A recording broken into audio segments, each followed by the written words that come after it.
Hey everyone, my name is Eric, and welcome to episode 284 of the Sportsballers Podcast. We get weird and wild this week as we get into some Ultimate Disc, a little bit of United Football League, a special guest returns to the podcast, and we actually talk about some hockey, which might be the most surprising part of this entire ordeal. Not to mention some recaps of the NBA Finals, which we haven't been able to get to, and a little bit of baseball, all coming for you next.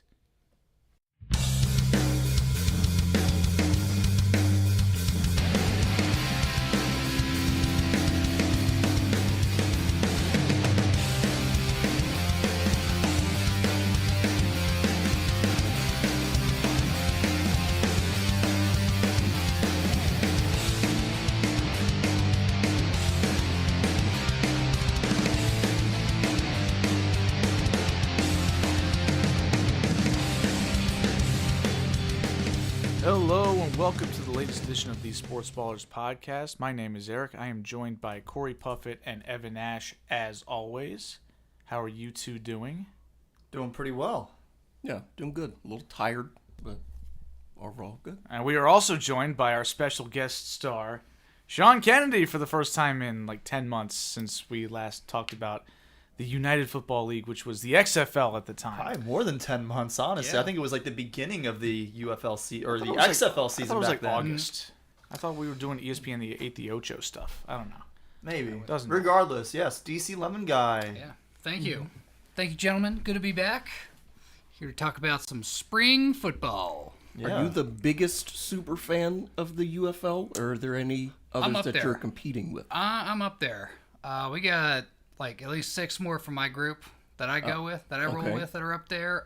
There's a guy who dresses like a knight for the Battlehawks games. Oh. With like a full like bird head and everything. It's With a pretty cool. bird head? Yeah. Okay. Birdhead. So we got some San Antonio guys. Like, it was great. Like, it was the championship weekend was just a bunch of fans from every team just came together. Yeah, you were out there in St. Louis despite the DC Defenders not even making the playoffs this year. What a letdown. Yep. Yeah, what happened? I thought they were good. Well, problem is when you got a bunch of guys signed by the NFL and they your star were running good. back tears their ACL in the first practice of the season, Jeez. your team's not going to do so well. No. Well, we will get to that. Yeah, we'll start actually with the United Football League, mostly because I almost called it the XFL in the intro. That's why there was a brief pause there. I was like, wait a second, it's not that anymore. But yeah. Well, there's the XFL conference. Yeah. And the, USFL conference? USFL conference. Yeah, they basically so they didn't have to buy another logo. So they only had to pay for one extra logo this year.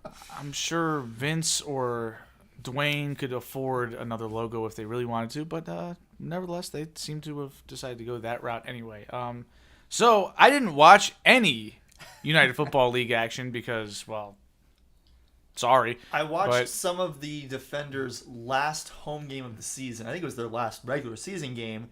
And we turned it on just in time to see the Defenders score a touchdown and Sean show up on our television. Oh, nice. There we go. Yeah, right there in the beer snake section. Actually, to be fair, I didn't see Sean. I saw Julia. Sean was hidden behind the goalpost. Behind the goalpost. Yeah. Okay. That's a shame. Yeah. All right, well, since you are our resident expert on all things not NFL football in this case, or college football, what did you think about the season? Any takeaways? Anything fun? I mean, I know that this is a sort of a different year because of the addition of the USFL into the fold. How did that change things in the experience for the entire league? It's kind of like team-wise, didn't really like the football was still pretty much on the same level it was last year. Okay. It's a little better. I'd say like it's a little better than college, like a good college football game. But just in terms of overall, when they kind of meshed both like leagues together, it felt a little cheaper this year. Because last year we had a bunch of like season ticket holder like perks, like discount on merch and stuff, and this year that really wasn't there. Oh. Like they had like a Zoa Energy tent last year, a bunch of pregame stuff for fans, and this year is just like It feels like that's kind of an important thing to have for a league like this that is a vastly inferior product to the professional football that we already have during the season that most people are keyed into football. Like, when you have spring football, you're competing with the NBA in the important part of the season, the actual like the stretch run to the playoffs. You're competing with the hockey season in the same time frame. You're competing with the start of baseball season, which can get people pretty excited. It got me very excited this year. So like you have a lot of competition, plus people are, understandably a little bit footballed out. Like you've just had a long 5.5, 6 month season conclude with the Super Bowl. You're kind of ready to let football go for a while. And so one of the key driving things that you need for spring football for the UFL to work is enthusiastic fan bases. And if you're taking away the perks, that's going to lessen how enthusiastic fans are going to be. So for us, at least in DC, didn't really deter us that much. All of our home games were on Sundays this year, which did compete also with Father's Day and I think Easter for one of the weekends. Easter. So they started the season late this year. Sean was an altar boy, by the way, and he works for the church after he graduated from St. Hugh's. It's been a minute since I've been. But he thinks Easter Sunday is, in fact, a Sunday. But In the spring. So they started games March 29th this year. So last year it was right after, a week after the Super Bowl. This year they moved it back a little bit, which did help a little bit because it did kind of stir up some, excitement for football. And the season ends right around the time that training camp begins. So a lot of these players get some good tape. Teams get a good look at them to sign them to, practice squad or take them to training camp. I think there's about 20 players right now that are actively in training camps for the NFL from this season. So it's, good league, good land of opportunity. Good.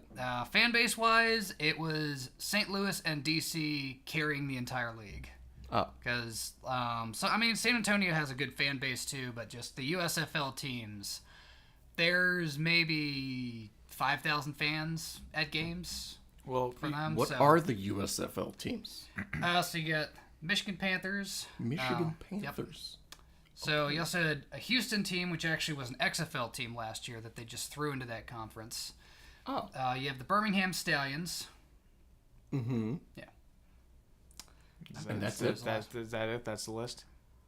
Oh, there's a fourth one. I don't remember who they are right now because they didn't make the playoffs. So four. Have you been contributing to the beer snake today? Is that why you can't remember? Yeah, I'm just very tired from work. Oh, okay. But, I did contribute quite a bit during the season to the Beer Snake, though. Mm-hmm. And you all have an open invite to join the Beer Snake at some point next season because there is a confirmed next season. Oh, okay. Well, That's good. We thought about trying to make it out to a game or two this year, and we weren't able to. And as you know, Rashonda was not available to contribute to the Beer Snake this spring, perhaps next spring. Yeah. Although even then, she's not a beer drinker regardless. Do they have a wine snake? No, I think maybe that's, they need to add one. I think that starts on the other side of the stadium. That's Like in one of the luxury suites or something. Yeah, that's in luxury suites. Got to be kidding me. So who are the USFL teams? And start with that. So the USFL teams, I know St. Louis was one of them, right? Well, that's XFL team. Oh, that was an XFL. Yeah. Okay. So, the UFL teams. So you had Michigan Panthers. They were, they were pretty decent. They made the playoffs. Took Birmingham, they took it to them in the playoffs. But, Birmingham Stallions, they were just a wagon. They've won the last two USFL championships, too, and they just completely steamrolled San Antonio in the final. It was 25-0. Was the USFL a better product than the XFL? I would say they were pretty much kind of even in terms of quality of football, but in terms of league quality, XFL blew it away. Okay. Just at least fan wise, a lot more fan support. A lot more fan support. What the USFL did have was the TV deals, and this year they actually had, I think viewership was up 40% overall. So people were watching the games. It helps when all of your games are actually on TV. Yeah, that makes a big difference. What about rules? I assume that the two leagues did not have identical rules for certain situations. How did they meld those together for this year? So there's sort of there's just most of the stuff is the same. One thing is the clock does stop on first downs. like in the fourth College quarter. rules. Yeah, like college rules in the fourth quarter. It was weird because the NFL just changed the kickoff rule to the old XFL kickoff rule, and the UFL adopted the NFL kickoff rule for this year. Wait, So yeah, yeah. Okay. So Could you explain to our extremely limited okay. audience how the kickoff rule is going to work this year? Okay, well, at least for the NFL, they did a pretty good job of explaining it. Basically, you have, I think the home team, like kickoff team, lines up at about like the 20-yard line, and the opposing team's like 20 yards down the field, and nobody can move until the guy catches the ball. So it's sort of like, rather than, everybody's running all at once, it's like once a guy catches the ball, then everybody can move. So it's stupid. It's stupid. It looks like the dumbest thing I've ever seen. It's unserious. I hate it. You sound like a People European soccer who fan like right the now. XFL have said that they really liked that. They liked it so much that they got rid of it. Yeah, it well, was and that's great. why the NFL adopted it. So that's what you'll be seeing this year. That's gonna be terrible. I'm stupid. very curious to see how it works out. It's so dumb. Well, it also challenges kickers to, you can't just get a touchback. Like, I think if you kick it through the end zone, they get it at like the 30. Something like that. So, like, there is an Well, incentive like to kick it. the Chiefs have already announced, like Harrison Butker is not going to be handling kickoff duties this year, and it's not because of the he's giving god-awful speeches speech instead? that he It's gave. not because of It's that. because Okay. they're going to have one of their safeties handle kickoffs this year, because Okay. I think that's a great idea. like the idea is that there's probably going to be more returns because of the different blocking angles. There will be more gaps for returners to break it open, and so you want somebody line it further back, handling the kickoff duty, who can also tackle and not get hurt doing it. Well, I mean, Justin Tucker in the preseason one year down in Miami tried to tackle somebody. He forced a fumble and tried to scoop it up and return it for a touchdown. So, you know. It's a really smart Yeah, I decision. think, wasn't No, it? it's not. I think Cory, Please don't do that. John pulled him aside and was like, "Hey, buddy, Yeah. stop." You're the best player on the team right now. Yeah. This was in like Wow. 2017 or something. I just remembered the last USFL team. It was the Memphis Showboats. But Uh-huh. I think they won like one game this year. So they didn't get much opportunity to showboat. Yeah, they did not. And yeah, I think the problem with those teams was not a lot of fans came out, and they're also in like 65,000 person stadiums. Oh, yeah. I mean, you got 5,000 people in there. It doesn't look too good. No. The Liberty Bowl, I assume they played in there, is gigantic. Yeah. And like the advantage that I think DC has is, we play in an MLS stadium, holds 24,000. And so when you get 15,000 in there, it looks a lot better. Oh yeah. I mean, like the top rows are empty, but you never see that on TV, really. Like, Yeah, no, it's just like you're on the field, and yeah, it's a big difference. Yeah, so I'm hoping that they invest a lot more in just marketing for next year, because like we need there are people here who like to have fun. This is the fun league. Like I just Not the love no fun seeing. league. I love seeing actual like fun. the extra, like even this year in our section we got It's- like new it's super the ultra fans. fun league, Yeah. There you go. Yeah. There you It's go. like I just the love unbelievably fun league. I just love seeing fans, other fans get inspired to dress up for games too. Because you go there, you drink some beer, you build a beer snake, and you have a good time for 2.5, 3 hours. I mean, The unlimited fun league. We can get Russell Wilson in Mr. there. Unlimited. Unlimited. You might be in that league next year. hey, it might Could be. be. So I just saw something curious, a little interruption here. Juan Soto squared around to bunt on 3-0, and he made contact with the ball, and he fouled it off.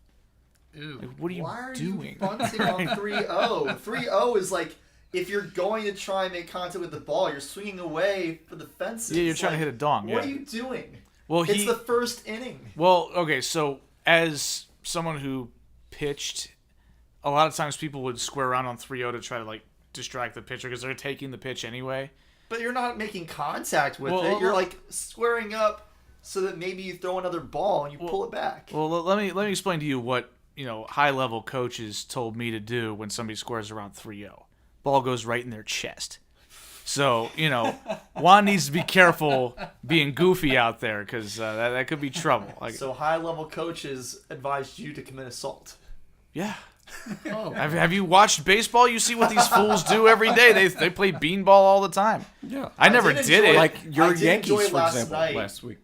Whining. Yes. Yeah. I did enjoy last night, Jurickson Profar almost taking a pitch to the face on 3-0. Oof. And then hitting a long double to walk off the game. How did he almost take a pitch in the face on 3-0 and then stay in the batter's box? Isn't that ball 4? Sorry, it was 2-0. Okay. 2-0. I was going to say. Make it 3-0. Unless you're saying he swung at the ball and almost No, in the no. face. Yeah, that's what That could happen. Didn't Mark I think it was Trumbo 2-0. do that? Mark Trumbo got hit in the midsection and struck 0-2. out. He was down 0-2, so it was an bad. 0-2 pitch. Oh. Almost took it to the face. This was the opposite of what you said. Yes, it was the complete opposite of what I said. Regardless, he did hit a long double to walk off the game for the Padres, and it was glorious. Yeah. Cost Drew 5.5 points for Hunter Harvey. Hunter Watching our Harvey? fantasy Well, matchup. that's what he gets for starting Hunter Harvey anyway. Well, It's he like- hasn't changed his relief pitchers since like the second week when he finally put some in. He's had him and Aroldis Chapman in there the whole time. Well, those are the people he's heard of from, Pretty when much. he's 16 or whatever. I don't think he's heard of Hunter Harvey, to be fair. He's probably just some We best have. available guy. Yeah. Because, you know, He was kept on getting the order. injured. What is this guy doing? He's dead meat. Yeah, just tag him out. Take a walk.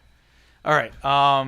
So do we have anything else on the United Football League? Anything else you want to throw in there? Talk about your champ- experience at championship weekend. Championship weekend was in Missouri, in St. Louis, Missouri. It would have been a home game for the Battlehawks if they would have won their playoff game, but they blew it. It was great. The pregame it was super hot. Like, we're all out there in our costumes, just dying in the heat. But the U.S. Army had this really fun little setup where you had some football cannons and you'd fire it at a field goal. So we got to do that. I thought you were going to say they had this really fun activity where you dress up in fatigues and stand out in the sun all day. Oh no, they had people there doing that. But Yeah, just go to Fort Meade. You'll see the same thing. I don't feel bad for those guys. it was fun. Like, you had kind of two teams. And you had like 2 minutes to fire as many footballs through the field goals, and every once in a while they would have like Kurt Warner was there. He went up against an Army general that they had there. He crushed him. Oh yeah, no, he I think he set the high score for the day at that point. It was like 33-9. Oh, well, you know. And then we got to see Danny Garcia, the co-owner of the United Football League, go against Tom Brady, the GOAT. Goat. And the Tom GOAT. Brady did not set the high score for the day. Oh no, Kurt Warner said it first. And then Tom Brady, I think he put 42 through the uprights. Kurt Warner getting beat by Tom Brady? Oh, I'm shocked. It's never happened ever. Not again. But that was a fun little pregame thing. Only Drew Bledsoe had stayed healthy. Kurt Warner might have had another title. And I'll say the game itself, a lot of Battlehawks fans did come out. But, you know, it's kind of to support the league, but it was mostly to hate watch the game. Which, it was great. They started off the game, like, just booing both teams heavily. Everybody Every getting drive, booed. yeah, Love everybody's that. getting booed. I appreciated it. We got front row tickets in one of the end zones, and we were just surrounded by Battlehawks fans, but they were super nice. I would say it was a really good time. Really good to see all the other super fans, just kind of a melting pot of everybody coming together. How was the championship game location determined? It's like a year before. I think they see who has a dome, which right now is just San Antonio and St. Louis. Okay. And they say, hey, it's going to be here. But I think just logistics-wise, they announce it way ahead of time just so they can, you know, prepare things. Okay. I'll say if you do stay in St. Louis, stay near the stadiums. Because where we were, the place we stayed at was like Home 2 Suites. Like, if you go, like, north of our place, cool, it's great. There's the Arch, there's museums, there's all that other stuff. If you go south, it's like their version of The Wire. Yeah. So, You expected otherwise. St. Louis has had I know, it's like, economic it's, issues Yeah. for decades It's now. got the highest It really murder rate in does. the Like country. it reminds me a lot of Baltimore. I've been out to St. Louis once for an English teachers convention, and I stayed in the stadium sounds area. thrilling. Because Like the the rest of it felt like not the harbor part of Baltimore, and not even the Little Italy part of Baltimore. I will say, we did get to walk around, like, the St. Louis Cardinals Stadium. Busch That was- Stadium? Yeah, Busch Stadium. That was fun. Like, I would definitely go got a there pretty just to nice go to stadium. just to go to a game. We there's a bar, like, huge bar next door, little outdoor area. They have like a little painted baseball field and a stage. Beautiful. Sweet. Like, Did you go in the arch? I did go in the arch. I had no idea you could go in the arch. I just thought it was a giant sculpture. Yeah. And then I walked up. Apparently it's a national park. There's a nice little museum there, and you can go. You get in like these little. Is there like an interior at the top of the Yeah. arch? Yes. There's like There's these windows little up tiny. there. You could go in the arch, but I thought it was Yeah. just like Oh, no, near you the base. There's like a little tiny wow. elevator ride you can go up. Like it looks like you're getting in the escape pod from Austin Powers, Elevator like Dr. ride Evil. Up a curved shaft. Does it look the same? Is this like the Yeah, the Willy Wonka it's like elevator? Like what are we doing here? No, it's like you're getting into like a dumbwaiter door. Like it's really tiny door, and you're just 5 people crammed into this little pod, and you just go up. It's like 4 minutes to the top. Get to go Interesting. around. Beautiful view. Huh. That's pretty Yeah, cool. so that's fun. We also toured the Anheuser-Busch factory. There you go. Mm-hmm. Got to pet the giant horsies. That was fun. Okay. So I'll say Budweiser tastes a lot better when you drink it right from the giant vat. Okay. And it was a really fun experience. Like highly recommend. If you do go to Missouri, there's if you go to St. Louis, Busch Stadium, Anheuser-Busch factory, and the Battlehawk Stadium. Did you make your way to the Uranus Fudge Factory at all? I did not, but I did go to Faro Donuts, which was pretty good. Okay. Who paid for this? Did the UFL comp some tickets for you? Oh, you did this. I'll say my championship game tickets, front row on the front row in the end zone, were $48 each. Oh, okay. And yeah, I'll just Pretty say it's like including airfare and hotels and all that stuff, just around $1,000. That's not too bad After for all a that, championship that was game. championship game in like 4 days in St. Louis. Like Nice. that's like my main appeal. The UFL it's affordable. Mm-hmm. And it's fun. And it's fun. Yeah. That's the thing. If you're gonna participate in a spring football league, the best thing you do is be hilarious and fun. So, Yeah. sounds It's like a good old time. sounds like a nice way to kill a few Sundays in. Yep. Kill a few Springtime. Sundays and a few brain cells. Well ahead of you on that front. So. All right. So is that all we've got on UFL? Or we got That's pretty much all I got. If you have any go backs, I'm sure you've heard that question before in the last 4 years of work. Let us know, and we will get back to the UFL. But for now, we will move forward to other weird sports that we don't talk about, unless Cory wants to. Ultimate Frisbee.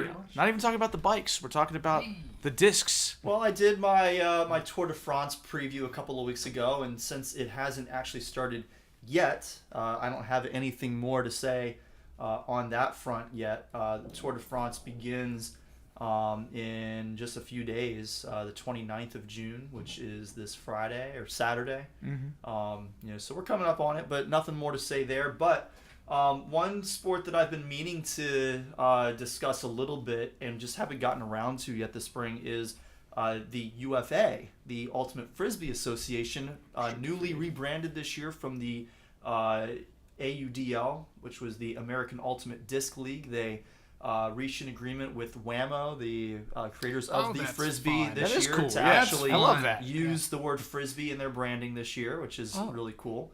So this is the 11th season of their existence. They started back in like 2013, didn't play in 2020 because of COVID.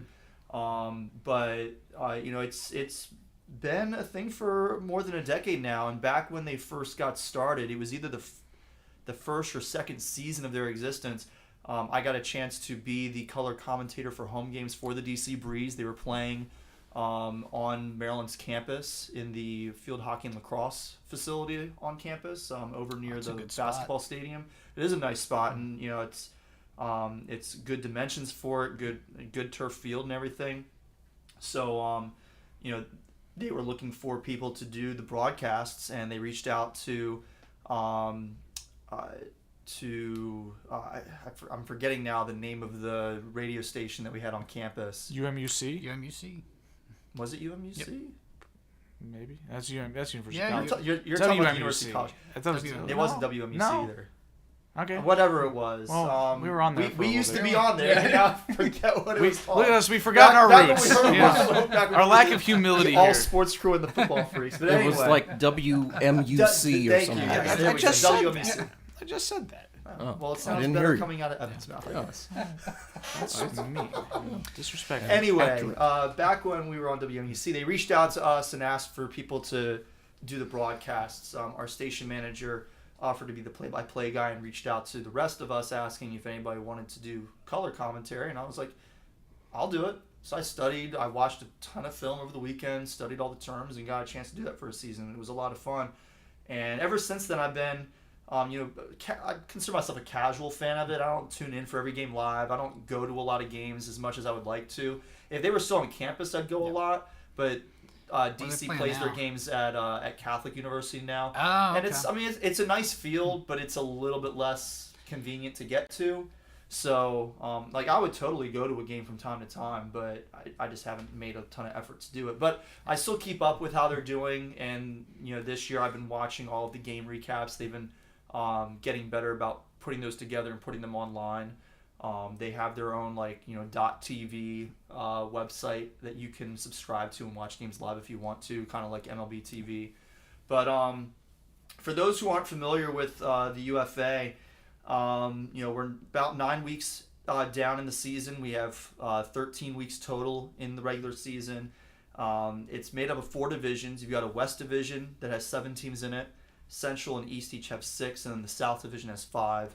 The top 3 teams from each division make the playoffs. And they play a divisional round of playoffs that leads into the semifinals and then the championship game. So you get 1 team out of each division that makes it into the semifinal round.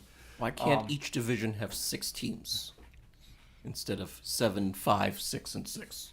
It just has to do with the geography. We have airplanes now.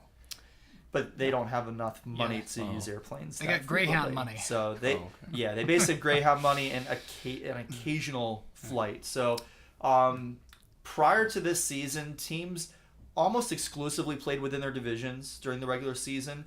There were rare intra-division games, but those only existed between teams in similar geographic locations and only for teams that finished in the top 3 of their division the previous year. So, for example, the DC Breeze occasionally played the Carolina Flyers, which used to be the Raleigh Flyers. Oh, that's the team. Oh, that's the team that we went to see when we were on our my bachelor weekend. We got to see the Carolina Flyers at the Durham Stadium, and that was a lot of fun. Got to catch a sponge at halftime. Yes. 30th time's the charm.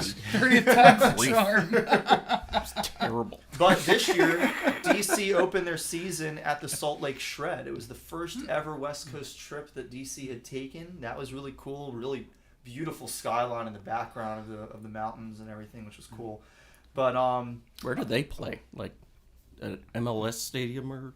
No, it's Utah's most campus? of them don't play in big stadiums. So I think theirs was like a high school field they played on. Oh, yeah. Okay. We'll say congratulations to Detroit's team for snapping their 81-game losing streak. Yes. What? Looked it up. Yeah, Yep. It's quite a feat. Yeah. To say they are not playoff bound this year either.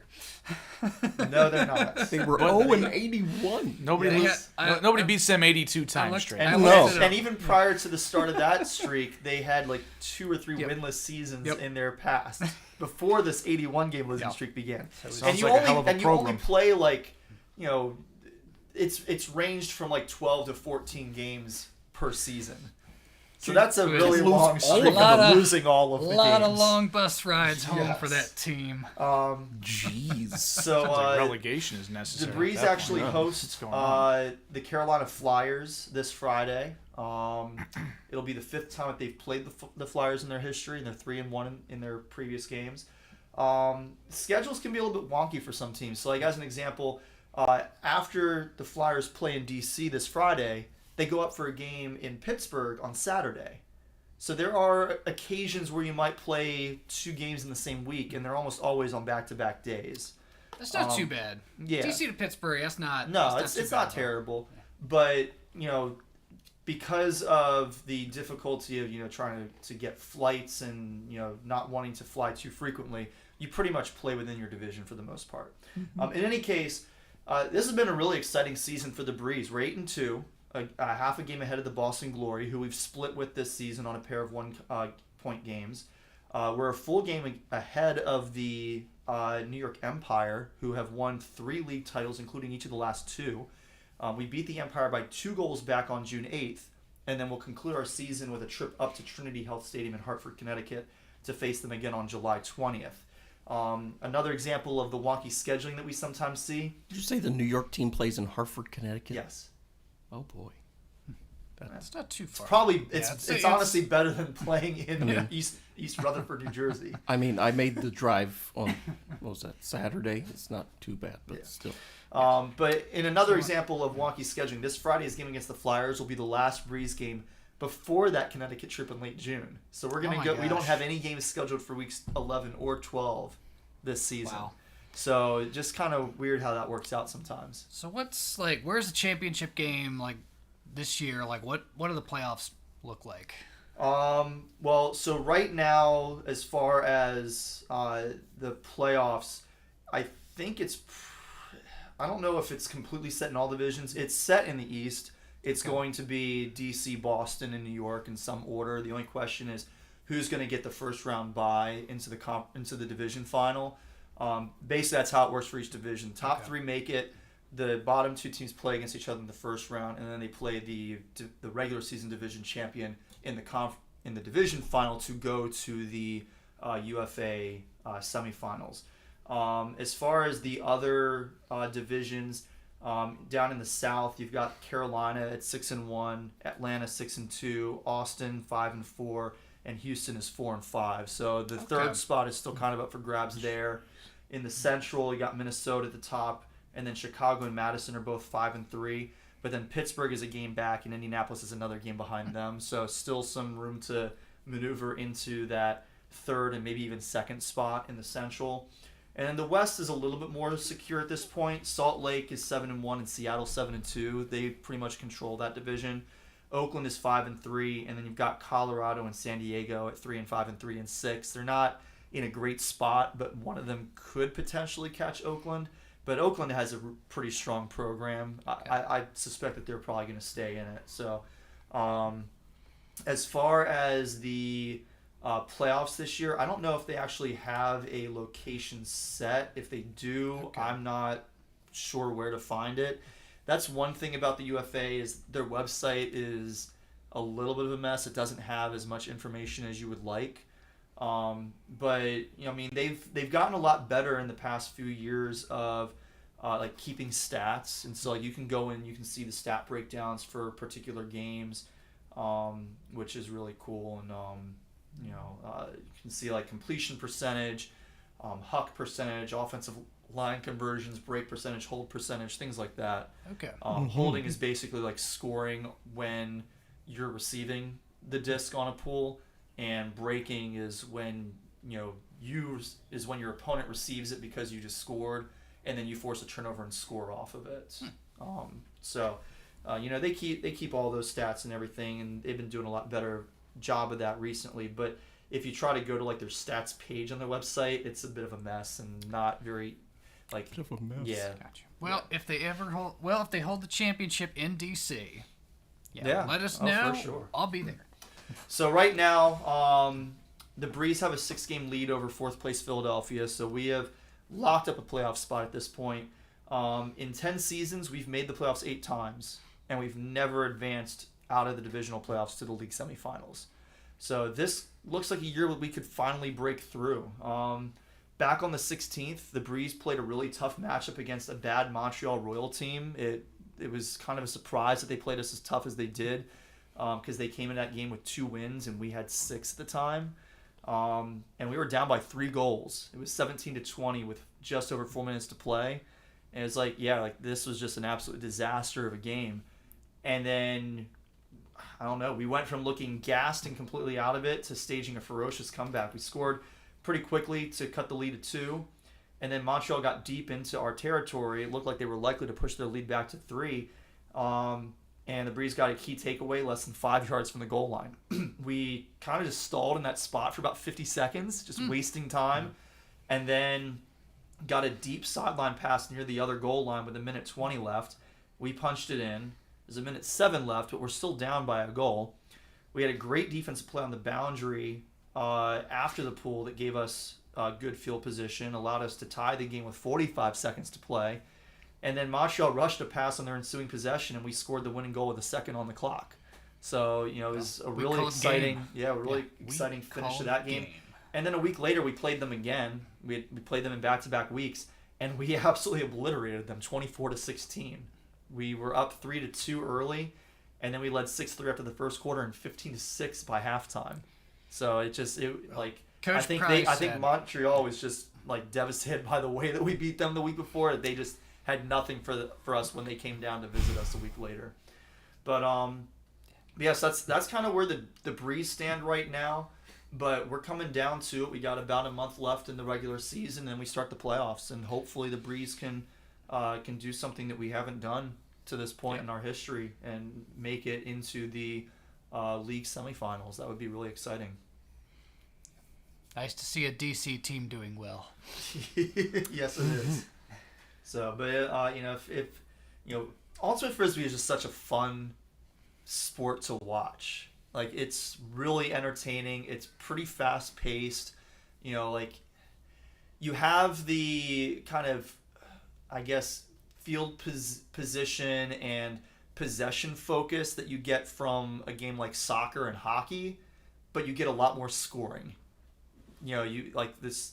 So the pace of play is almost like basketball meets football is kind of how I would describe it, or even hockey meets football is how I would describe it. So it's a really fun sport. I'm waiting for them to get it into the Olympics, honestly.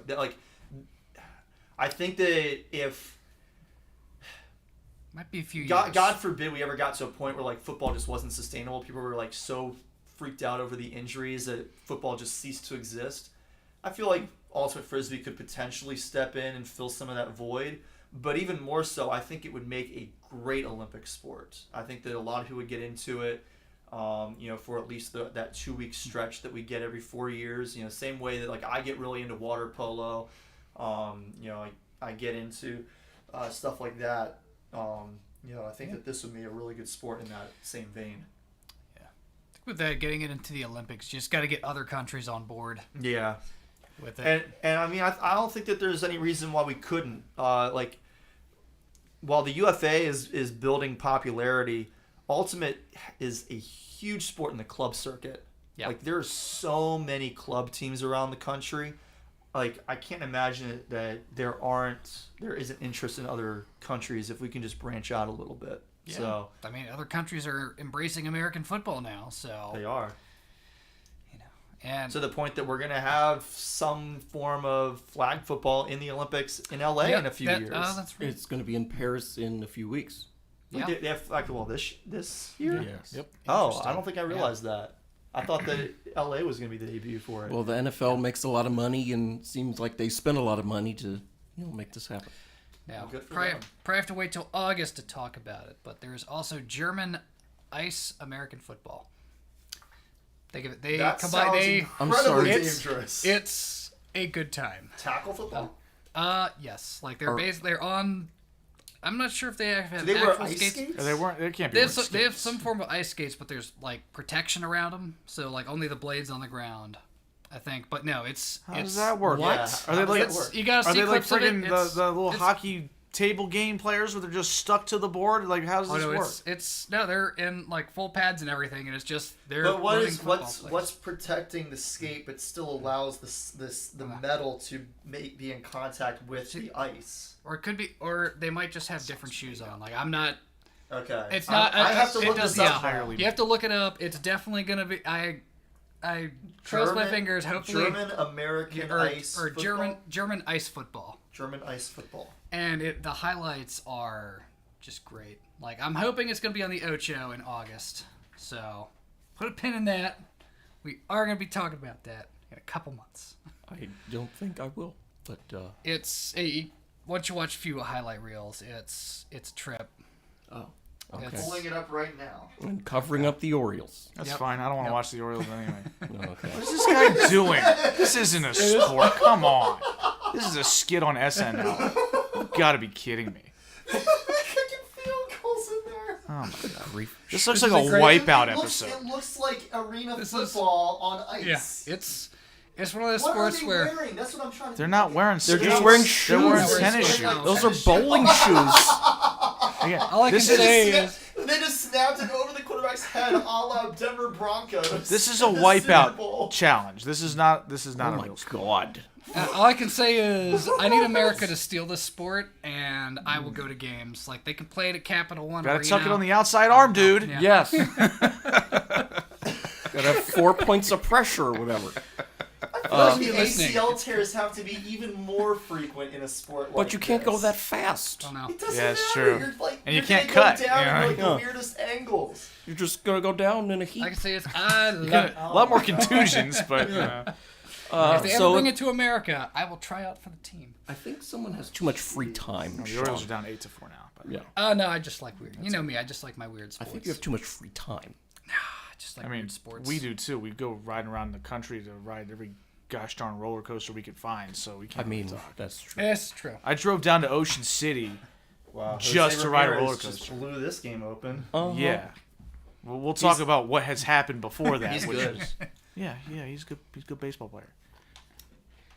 Oh, Cowser couldn't catch it because he sucks at the outfield.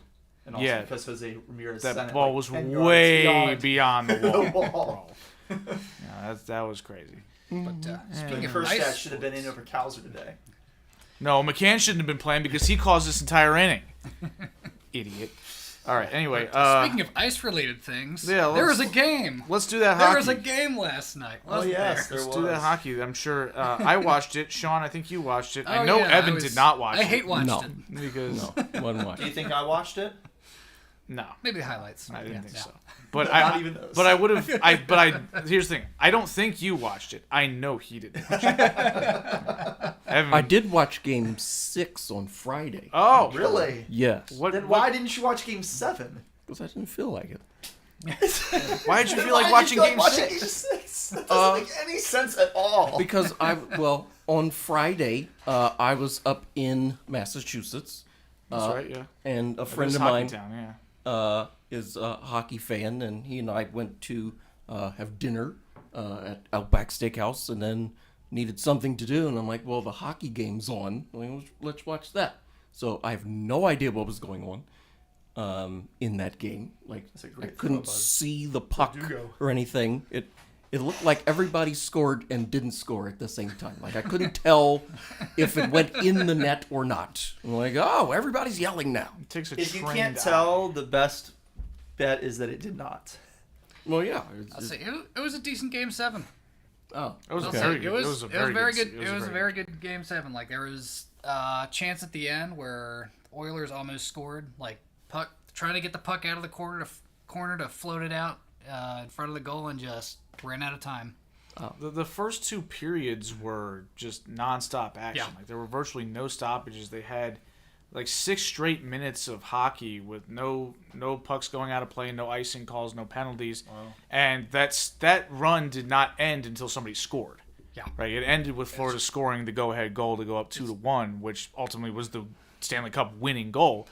And it was just like that's kind of why I don't get into hockey too much, like outside of my team, and I don't have a rooting interest. It's not because it's not interesting. It's because you have to watch every second of the game. Oh, yeah. You can't be on your phone. No. Can't be looking around can't go to the fridge. Can't do any of that. Can't be getting pizza while Peyton Manning's getting the ball snapped over his head. No, like the goal could be scored at any time. You have no idea what's about to happen. And But to be fair, like, basketball is kind of the same way, and you're really into basketball, regardless of whether it's your team basketball, or not. they score. Each team puts the ball in the hoop 50 times a game.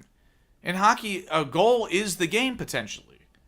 Like you could miss the one thing that decides the game. If I miss Steph Curry hitting the second quarter 3, You're gonna see like 4 others. yeah, I'm in a game gonna at least. see plenty more balls Yeah, go in the hoop. That's fair. That's fair. fair. It's like it is such a Hockey high is- stakes, low margin game where Yeah. teams do not score. No, It's that's just a fair point. And it's I mean, just it's a lot to have to watch for 2.5 hours unless you just you were yeah. saying, Eric, you doesn't- can't just hit a home Yeah, run. okay. That doesn't change anything. he just gave up like 6 runs by himself. And he cost them a run the previous inning because he was too slow. Yeah, he runs like he's got a the, piano on his chest. Like, get him out of here. That's Put one that thing I on like Twitter. about I said back. football is that even though people complain about like you have 40-second pause between plays, the pacing. That's a feature. I kind of like the pacing. That's a I- feature, It's not one a of the things I bug. like about baseball is like I can be on my phone because I'm not going to, like there's time between pitches and you're not going to miss too much. You can still hear if I'm on my phone and I hear the crack of the bat, I have time to look up and see, okay, where is the ball going to end up?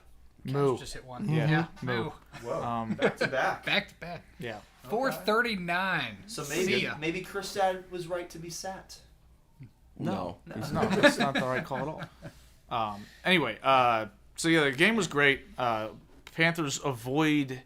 I think it's only happened once in the Stanley Cup final that a team blew a 3-0 lead. 46. Yeah, it was in the 40s. Yeah. But it has happened a couple of times just in the playoffs. I think it's happened 3 times where a team blew a 3-0 lead to lose a hockey series. But they avoided that. Win at home in Game 7. There's a lot of conversation about, what this would mean for a certain, nondescript Canadian hockey player named Connor McDavid, who could be anybody. You couldn't pick him out of the police lineup. No idea what this guy is. Isn't he a boxer? Could be. He just looks like some white guy, but he's a fantastic hockey player. Yeah. He's the best in the world. But anyway, he was a huge part of the reason why the Oilers got back in the series. He had 11 points in 3 games. Oh, yeah. So he was tearing it ripping up. it. And all postseason, he was great. I think he had the 4th highest point total for a playoff run in NHL history. Do hockey Like assists 46, count toward points? something like Yeah. that. So That's the why they're primary called hockey and assists. the secondary assists. Yeah, that's why they're called Okay, hockey assists, yeah. is because they actually count as It's assists in hockey. I'm going to say it was 43 or 46 points total. I think he had 42. 42. Do they? What are Let me what are ask you points this. first So of all? points, Assists and goals, goals. Assists and goals. Yeah. So he Just was doing so work. together? Yeah. Oh, Yeah, that's okay. some players don't even get that in a season. So A lot my of players don't get that in this. Yeah. one question is, when you're looking at stats on assists, do they separate primary and secondary assists, or does every assist look the same in the stat sheet for players? It pretty much looks the same. You can split it out as secondary and primary, but So they do keep both separately, but then they course, also yeah. when you look at it, when you just see assists, it's both of them, Yeah. and then you have to look further. Yeah, you have to another- dig that's further. another Yeah. click. Okay. Yeah, it's Okay. Another few Another clicks. click. yeah, and as far as for points, there's no penalty for a secondary assist versus a primary, which kind of. I feel like there kind of should be at least maybe make it half a point or something. I mean, I agree with all that. It's kind of why I think points are kind of a silly stat anyway, because it makes it seem like a secondary assist is as valuable as a goal, right? Right. The guy that scores the goal, And a secondary assist is less important than an assist, which is less important than the goal, considering the whole point of the game is to put it in the net. There are plenty of good passes throughout the game that don't result in a goal. It comes down to whether a guy actually puts it in the net or not. That's the most important thing. But there are also plenty of shots that result in assists, because if I smoke a shot off the boards and it bounces to a teammate and he scores on it, that's an assist for me. It doesn't have to be a pass. It's not like basketball. Oh. It's pretty much if I touch the puck right before the guy that scores touches the puck, I get an assist. Right. Yep, that's a point. Interesting. Yeah, so it's kind of complicated, because it could be something as simple as you took a slap shot and somebody deflected it in. You get the assist as the guy that took the slap shot. But, Which, I mean, it's still valuable to do that because you're still putting it on the goal. yeah. But the key here is putting it in the net is the most important thing. It's more important than any kind of assist, especially a secondary assist. Yes. Now, does it work the same way? Say, I just hit it into the corner, it bounces off the glass to somebody else who then takes a slap shot, it misses, but then somebody else puts it in. Is that now a secondary assist? I think so, yeah. I don't know what Don't know the physics on that. I don't know what the I don't know what the parameters are as far as how recent had you had to have touched the puck to get a secondary assist or a primary. I don't know any of that. But what I know is that a lot of people, a lot of times there's this, I've been to a lot of Capitals games where, Capitals goal scored by Alex Ovechkin, assist by number 19 Nicholas Backstrom, and then they say somebody else I had no idea was even involved in the play. Oh, he gets an This guy assist helps too. too. That's cool. Yeah. Good for him. Apparently, Yeah. he touched the puck. Can the He gets guy partial pass it to somebody else who passes it back to him who scores a goal? Is that an assist too? You don't get an assist you don't get a secondary assist on your own goal. No. Oh. Why not? Because it's just not how it works. It's You should. Yeah. when you throw the ball off the backboard in basketball and dunk it, you don't get an assist and Okay, but a we've already bucket. established that assists in hockey are way more generous than assists in basketball. But it's But also, you should get an assist for tapping it off the board and then dunking it. It counts a rebound too. Yes. It does. Yes. Yeah. Yeah, None so of that. three None of that stats is. It one. definitely counts as a rebound, right? No. It doesn't count as an offensive rebound. It doesn't count as a missed shot Yeah. or a rebound or an assist. It should. It just You counts missed as an You action. Put it up on it. Like, No, you use that- the backboard that's, to. that's like saying that I took a shot, it hit off the front of the rim, I got my own rebound and put it back in. It doesn't count as a missed shot. It doesn't count as a rebound. But you intentionally threw it off the backboard without the intention of it going in the basket. It's not a shot. How do you know? How do you know? How do you know I Have didn't you just seen mess me up? shoot a How do basketball? you know that I'm just so bad at layups Okay, that but- I didn't try to put it up off the backboard and I just like looked like Jesse Katsopoulos God. throwing That's it a Red against the Sox infield backboard player right and then there. I was able to get it and dunk it through. Okay, well I know Evan can't dunk because I watched him in Altoona fail to even get the rim, which was disappointing because I thought. Disappointing. Well, because you were hyping yourself up. I know I can do this. I can Well, jump. you know, and then you couldn't I jump. put on a couple pounds. Right? I was a little Disappointing. I was disappointed. I was looking Was forward this to that. before or A after couple you of got in pounds the and batting earth is cage? holding him ever the tighter. The batting cage and made contact with high velocity Oh, pitches. okay. Where were you? Were you getting in the batting cage? No, but No. you know, I thought you hit tanks and stuff. You thought I was gonna hit tanks off. Did you see how fast that ball was coming in? Sizzling in there. Sizzling, yes. Velocity begets velocity. Not if you can't catch up to it. I wasn't catching up to that. You saw me hitting over there in wherever that scene 47 or whatever that was. I was hitting all right. What was the name of that place? I don't remember. I don't remember. 45? Was it 45? Scene 75. 75. That's it. Yeah. Sure. I was hitting the ball. Anyway, congrats to the Florida Panthers. Moving on.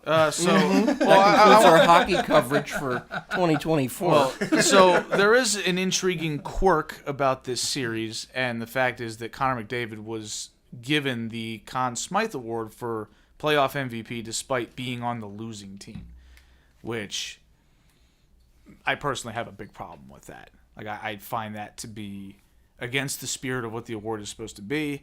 I don't think that a losing player should be eligible for the award regardless of how well they played. I feel the same way about Finals MVP in basketball, World Series MVP, Super Bowl MVP. I don't think that guy on the Colts should have won it. They should, or that guy on the Cowboys should have won it. You know, Yeah. I mean, it's like- also happened in the NBA. once Didn't Jerry Yeah. West the do first that? one. Yeah, Jerry West got it. It's happened in baseball before, I'm pretty sure. I don't know Really? if it's happened. I in think it's baseball. happened once in baseball. They were I think talking. it's happened like once in every league. So like It sounds hockey was holding out. So they're No, like, no, hockey's not holding out because it's happened before. Oh, It's happened happened. before? It's Well- happened a couple times in hockey. Well, because again, it's a playoff award, so it's more open to giving a team that made the finals the award. And again, I'm not like super upset about it, but I personally believe the award should be for a player on the winning team, the team that Who- brings it home. So let me ask you this: who on the winning team was clearly better than Connor McDavid? I don't understand why that matters. He didn't win. I think it should go to the most valuable player, and I understand where you're coming Value's from. a relative term. I understand where you're coming from as far as value being a relative term, but to me, I'm looking at it as, let's say, if he was not there, this is just a 4-game sweep, right? If he's not there, the Dallas Stars The are fact here. that he was there and actually made it a competitive series when it was so uncompetitive, Mm-hmm. that to me says value, and it says enough value that it's worth it. It's worth it giving the award to him, even if his team lost. The way I see it is, Like in the Cowboys Colts game, the offense was so freaking putrid in that game. They had to give it to somebody who was causing and recovering turnovers, getting sacks galore. Like, it made sense in that game to give it to a Cowboys player, even though they lost the game, because like the Colts played so badly in that game. They Both did teams not played deserve to badly. win that game. Neither team really deserved to win No, it that was like game. So at that 7 point, you turnovers, just I give it think? to whoever like made the biggest impact in the stat sheet. And in that case, it was a Cowboys defender. okay, but here's the thing. Like, without him, the Cowboys aren't in it at all, because he was the only reason that they were like that their offense had enough opportunities to even keep the score close. Okay, but this is also an entertainment product and a television show. Okay. Okay, who was the most entertaining person to watch in the series? My point is, when the award's given out, the guy should be there to collect the award, and Connor McDavid wasn't because he didn't want to go on the ice while the other team was hoisting the cup. Now, they could have grabbed any Oilers fan out of the crowd, and nobody would have known the difference because Connor McDavid could be anybody. But the point is, you know, It'd be all white people in Yeah, the stands anyway. yes. I got the person. One person has won the World Series MVP being on the losing team. Was he on the 1960 did. Yankees? Yes, it was. Bobby Richardson of the New York Yankees. Okay, but all And of what these... year was this? 1960. Okay, but this hasn't happened since the early 70s at the latest. Yes. So, like, what are we talking about Hockey here? was due. You know, like... They were due for some shenanigans. We were due. we were due. Again, When I the just- hockey team that plays in Say the Florida line. wins the ice hockey team. I'm just saying that this, again, personal opinion here. I'm not saying that you're wrong, Corey. I'm saying... I disagree with your personal opinion. Oh, okay, that's My fair. personal opinion says your personal opinion sucks. Well, I don't care, because I'm hosting this show. I'm calling the shots here, and I say I'm right, so shut up. But anyway, I disagree with that, but, you know, again, though, I also get that Connor McDavid had a legendary postseason run, but it's going to be awkward as hell for him. Is he going to put that trophy on his shelf? He's going to look at it with pride? No, he's not. He's going to remember, remember when we didn't win the Stanley Cup, but they gave me this trophy? Well, He's not going to care. well, They lost. better It luck don't mean a next thing year. without the ring.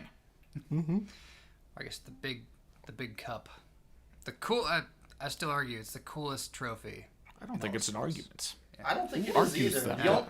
The only thing that I don't like about it is also one of the things I like the most about it, which is that You can't keep it forever. Yeah, you don't keep it forever. It moves on to the next Well, then, team, which like keep winning. It sucks You on gotta one keep winning. hand because you know, as Caps fans, we can't go to a Caps game and see the Stanley Cup sitting in the front entrance as we walk in. I saw it, That though. kinda I went to the sucks. home opener after they won the Well, cup, and it but was we amazing. Can't do it now.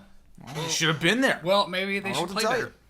But it also it's cool to have like a traveling trophy like Yeah, that. it's awesome. They still got the You know, banner. I like the idea for fantasy football, but Yeah. Eric had to go and do a terrible job of packing it. My ass. I bubble wrapped the hell out of that thing. We have two. I mean, my ass. Like, come on. Hey, we have two traveling belts The in our league thing now. got dinged up the year before, too. So clearly, this is a USPS Yes, issue. we do. One of which is still sitting at Eric's house. because No, Andrew won't come it's and not clean sitting it. in my house. It's in my trunk. I refuse to have that thing in my home.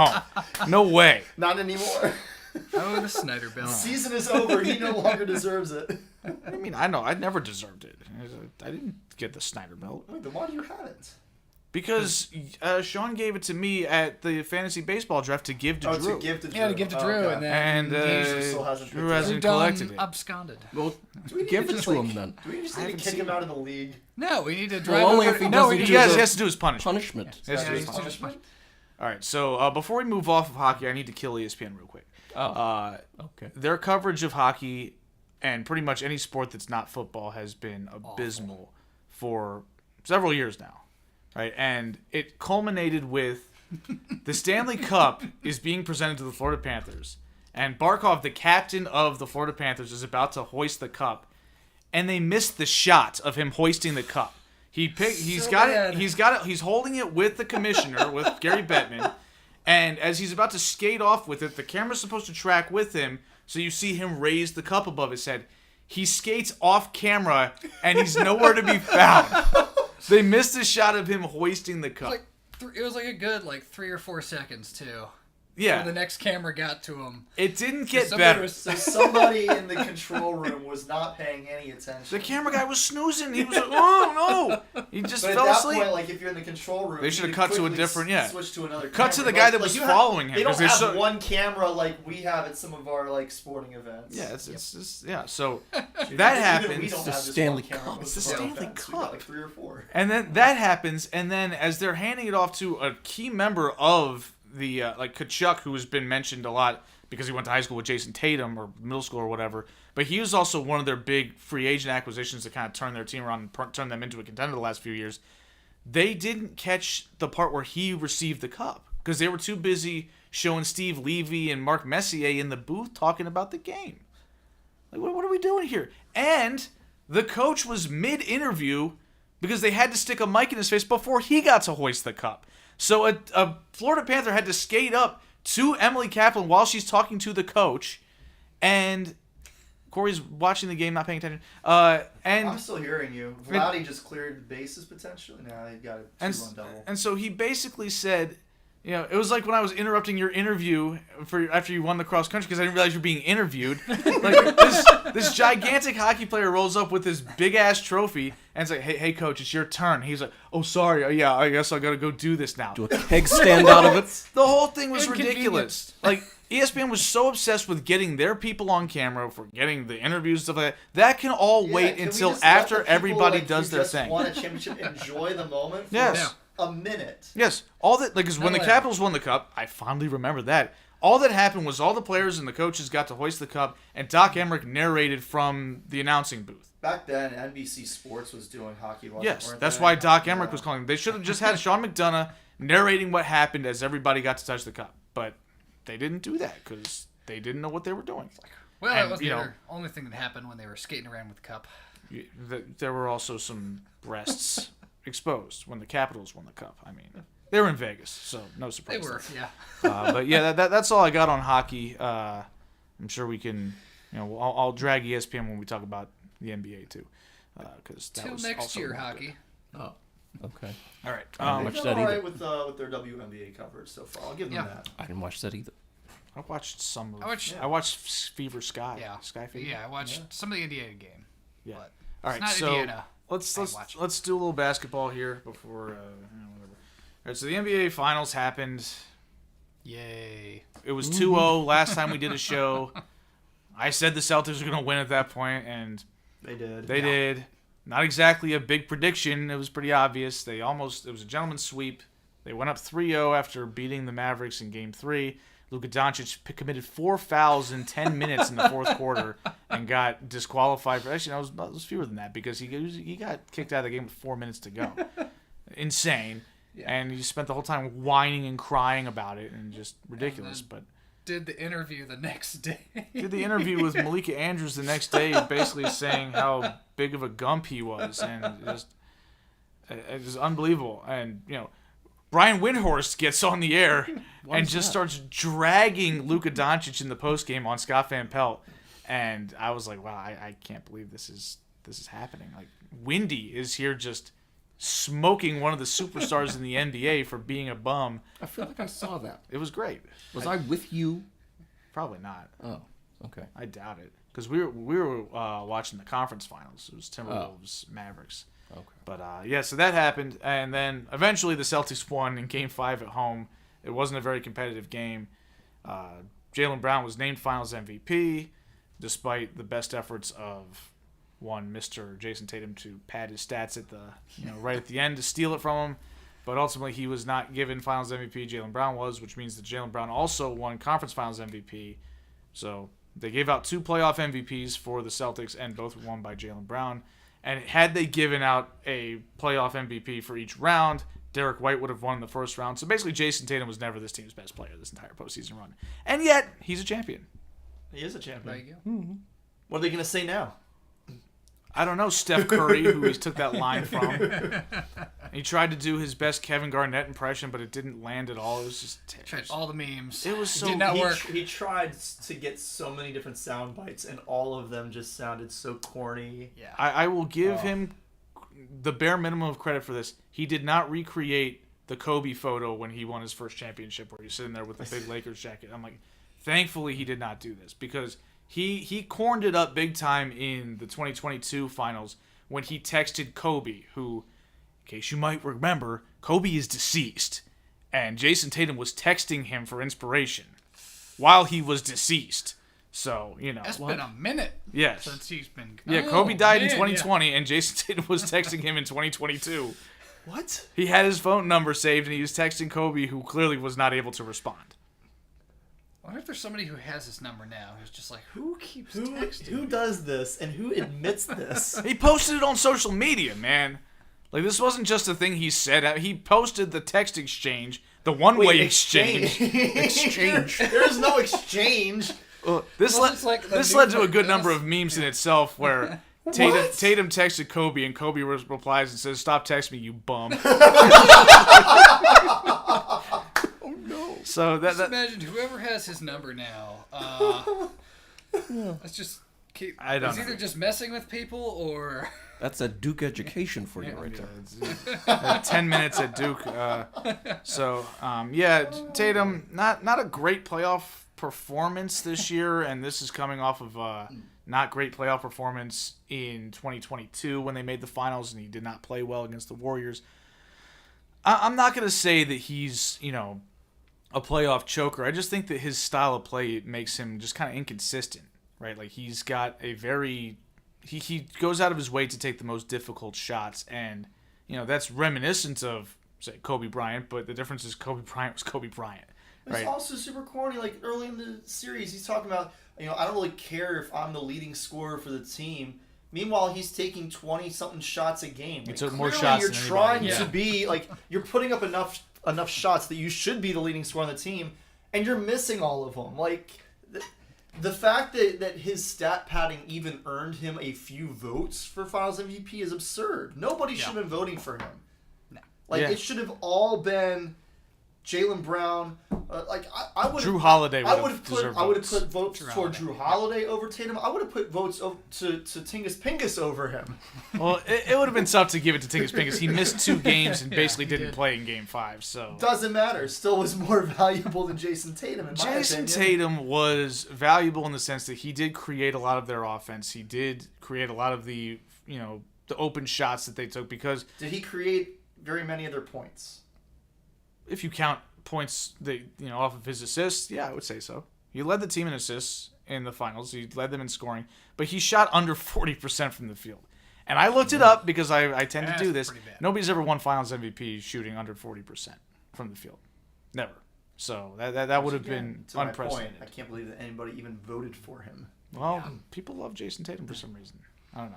I don't have an issue with him personally, except I wish he was a little cooler because he's clearly going to season. like you win a championship as the team's de facto best player, you're going to rise to a level of stardom. I take offense at your use of the word a little cooler. I just wish he was a little cool, period.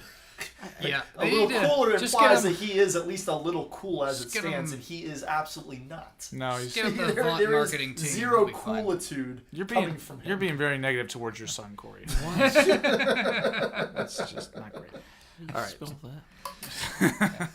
He needs a PR guy. All right, so that's pretty much the NBA Finals. Like we talked about Luka being bad on defense last time. That didn't change much.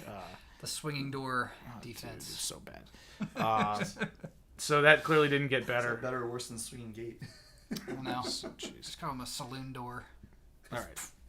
Turnstile, traffic cone. Speaking Matador. of Duke educations, Yes, somebody who yeah. actually went there for 4 whole years. I don't know what JJ stands for in this context. It's not James Jerry like JJ Hardy. It's Jonathan Clay Reddick. So there's not even It's a not second even a J.K. J. Reddick. Okay. Yeah. You gotta be kidding me. What? Is he Where Jonathan does- Jr.? where Is does he it a, come is he a from? junior? I'm pulling up his Wikipedia The second page right now. J silent? I don't know. Silent J. Yeah, silent. And Bob. His parents, anything here? I don't. It would say junior on his It doesn't wiki. say So junior then why on there. that's- So So he just has a Unless- weird nickname. let's see. Son of Jeannie and Ken Reddick. So definitely not a junior. So he's not a junior, so he's... I don't know. He Whatever. was Weird nicknamed name. JJ as Anyway. a toddler because his twin sisters repeated his original nickname of J. So he was just J, and then his twin sisters repeated, like they said JJ, and so he just got that name. Okay, that's So it's a adorable. Bud Norris situation. Apparently. I haven't heard the Bud Norris story. Oh, he was a little kid, and his dad and uncles were at a restaurant with him, and they all ordered a Bud and a Bud and a Bud, and he wanted a Budweiser too. So he's like, I'll have a Bud. Well, anyway, he's now the Oh, head okay. coach of the LA Lakers. When did For this LeBron some, and happen? friends. for some This reason. happened LeBron a and couple friends. days ago. Oh. So there's a little bit of a timeline I here. thought he didn't want to coach the Lakers. No, you're probably thinking of Dan Hurley. Anyway, so there were rumors for a solid 6 weeks that JJ Redick was considered a primary candidate for this job. Well, because he just like loves LeBron James on his podcast. Well, he's on the podcast with LeBron. They do the podcast together. LeBron is on the pod. So that happened, and then Woj comes in and says Dan Hurley is being, the Lakers are about to give him a Godfather-style offer to get him to coach the Lakers. And, Hurley goes back and uses that as leverage to get a little more money out of UConn, and he stays there, which is a Wisely. smart move. Good for him. Wisely, yeah. You Because- don't want Why would you want to go to the Lakers? Yeah, just coach the Knicks in 2 years. or coach somebody stay else. with UConn. Like coach your the legacy Wizards is secure with whenever UConn. they fired their Why coach. are you going to go to a place like there is one coach in the NBA who LeBron has not gotten fired, and it's because Miami's president actually knows what they're doing, and they recognize that Pat Riley. we've got we've got the guy. Like, we're not getting rid of Spoelstra. You're not getting rid of Spoelstra. Yeah. Everybody else who has coached LeBron gone. Well, Ty Lue didn't get fired while LeBron was just a there. waiter. Yeah. Ty Lue got fired after LeBron left Cleveland the second time, and now he's still coaching the Clippers. So I mean, realistically, they only have to wait 2 or 3 years. he's out. Because he's So around, anyway, 38, 39 now, something like that. he's 39. Yeah, He'll be so 40, he's he'll got be 40 next season. he's got 2 seasons left. So Dan Hurley obviously said no because why would you coach the Lakers? Why would you do that? Go get a good NBA job that pays you more money and actually makes it worthwhile. He's out. Yeah, he's out. But anyway, so Dan Hurley turns him down. So JJ Redick takes the job, and here we are. JJ Redick, may I remind you, has not coached as a head coach at the NBA level. He has not been an assistant on anybody's staff at the NBA level. He hasn't been an assistant on anybody's staff at the college level. He hasn't been an assistant on anybody's staff at the high school level. JJ Redick's never coached basketball before, ever. He's basically a babysitter at this point. Remind me what Steve Kerr's coaching experience was before he coached the Warriors, because I only knew him as having played with Michael Jordan on the Bulls and for being on TV talking about basketball. Wasn't he the Suns GM? He was the Suns general manager, and he was also on Greg Popovich's staff as an assistant coach. before Okay, he so took the he Warriors at least He had got- some coaching experience, even if it wasn't as a head coach. Yeah. He has some experience coaching and working in basketball for a front office. Yes. Which neither of which JJ Redick has any of. JJ Redick has by far the thinnest resume in the history of a head coaching hire in the NBA. It's never happened. history. this way. Yes. Yikes. Even the first guy had more experience than him. So, First Honestly, coach ever. yes. Whoever that was. Yeah, I don't know who that was, but I Like- think he's just a babysitter at this point till LeBron gets Isn't tired. LeBron older than him? Right. Yes. Like, actually, I don't know. Actually, I think it's really, it's really, really close. They had to hire somebody. It's really close. I think it's within a year. They had to hire somebody. So no even internet if he's slightly older, that's like hiring a Yeah. 13-year-old to babysit your 12-year-old. Or like hiring a horse to watch Hey, your I'm dog. Hey, I mean, if they want to pay me $65 million, I'd do it. okay, JJ Redick was hired because JJ Redick is viewed by stupid, superficial organizations like the Los Angeles Lakers as some type of wunderkind, right? Like that's how people, because he's the smart podcast guy. He's the smart guy who goes on First Take and tells Stephen A. Smith that he doesn't know what he's talking about basketball. I'm like, okay, being able to cook Stephen A. Smith on hoops on television doesn't mean you're cut out to be an NBA head coach. And, it's just all kind of ridiculous. I didn't like JJ's commentary as a broadcaster. I thought he was bad at that, particularly in the NBA Finals when he's talking about, he referenced, quote unquote, when talking about Kyrie Irving, calling him an ethical scorer. An ethical score. What? All right, the phrase What does ethical that scorer Doesn't is, mean anything. it's a very online phrase that people on NBA Twitter use to refer to players who score without hunting fouls. So the opposite of James Harden or Trae Young, or to an extent Damian Lillard. Kyrie Irving doesn't try to draw fouls, he tries to make the shot. So he scores ethically. He's not a grifter like those guys. Okay.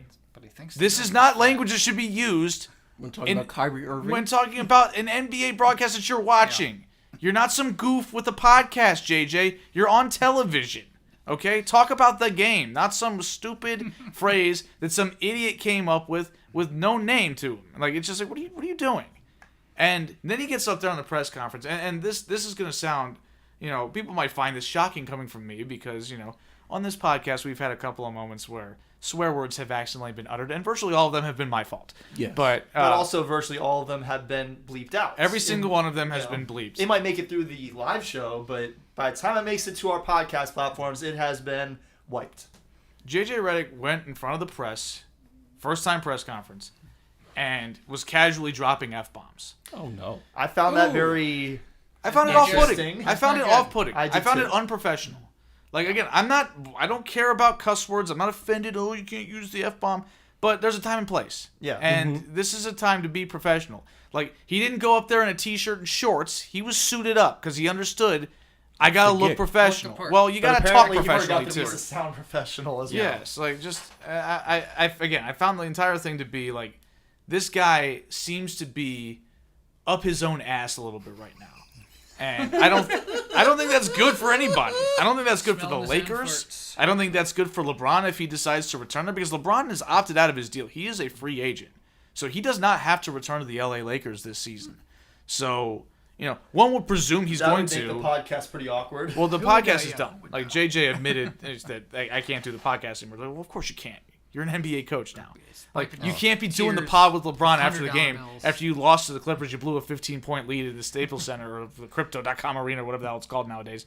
You can't just go on a pod and say, yeah, well, we kind of messed that up. No, you got to be professional. You can't be... Got to get in the film room and figure out what's wrong. Can't be doing the Draymond Green show like Draymond Green. Where he's like sitting there saying, I got kicked out of this playoff game and we still won because Steph carried me. That's...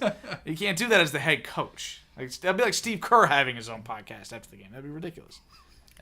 Well, I'm sure he'll be okay with his millions and millions and millions of dollars now. JJ already had millions of dollars. I know, but now he has more. But now he has 2 dump trucks of money up at his house now.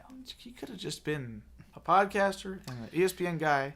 Could have been. Nobody was talking head. Or maybe here's a novel idea. You want to get into coaching? Do it the right way. Start at the bottom level. Get a job as somebody's assistant. And work your way up. Yeah, you don't even have to start at the bottom. Like, you can be an assistant in the NBA. Yeah, I'm not saying go coach, your local high school team where you're from. Come on. Well, I am looking forward to this car crash. Oh, I think it's going to be a disaster. Yeah. I mean, unmitigated disaster. Oh, yeah. And it's going to be fantastic. Well, the Lakers are stupid. Somebody's got to say it. Well, and that's the thing is, that's how I know it's going to be a disaster, because Redick, for all I know, could actually be a really good, capable coach, but he's got the Lakers organization backing him. Yeah. And Rob Pelinka and Jeannie Buss and LeBron James, to include him in this, have shown zero idea of how to actually run a functional organization. Well, I mean, Jeannie Buss was engaged to one of their previous coaches. Yes, and as we discussed about the late great Jerry West, he was dismissed from the LA Lakers as their basically their general manager, because he took issue with the owner's daughter sleeping with the coach. And so he didn't think that was appropriate, and he was right, and he was fired because of it. And what happened? The Lakers didn't win anymore after that. That was it. Like, it was done. Shaq left, and it was like, okay, well, we're not going to win. They had Smush Parker and Kwame Brown on the roster after that. Smush Parker. Something went wrong here, okay? So they hadn't even gotten Swaggy P yet. No, that was later. JaVale McGee, did he go to the Lakers? He won a championship. He won a championship. Oh. He got the Wizards, former Wizards winning titles. Things started. Yes. Oh, JaVale McGee. He was the first one. Yeah, because was he on the bubble team? He was on the bubble team with the Lakers. Then he was on He was on 2 Warriors teams before that. Yeah, he was actually a 3-time champion. Yes. Yeah. Oh, wow. He was a good player for the Warriors. Especially that first championship run. He was really, really good for them. He was catching lobs from Steph, running pick and rolls and stuff. He's blocking shots. He was great. I don't know how they did it, but they unlocked him somehow. Yeah, It's called Steph Curry is amazing. Oh yeah, but JaVale's also a good athlete, and just throw it up to him and he'll catch it, and you find a role for him. Yeah. Mr. Shackton, a fool, is a great athlete. Of course he is. Yeah. He doesn't mean he's not a fool. Yeah, he just does. He's an idiot. Yeah. You have to be a great athlete to make it to the NBA. They just got the 50% of plays he doesn't screw up. Yeah. And they got they played him 11 minutes a game instead of 33 like the Wizards did. So that was the difference. Oh, Washington. There you go. Yeah. So I think that does it for the NBA. Unless somebody else has anything interesting to add about JJ Redick or JaVale McGee. I once correctly Jonathan predicted Clay Redick. Yeah. Unbelievable. Clay Redick. I once predicted JJ Redick was going to miss a free throw when he was in college. That's a pretty big prediction That's because pretty he big did not prediction. miss many. No, he didn't. I'm like, he's going to miss this one. Clank. Nice. Very nice. I appreciate that. Thank you for your service because screw JJ Redick. Yeah. I think Maryland won that game. Yeah. Maryland won They quite did. a few They games won against quite- JJ. Yeah. All right.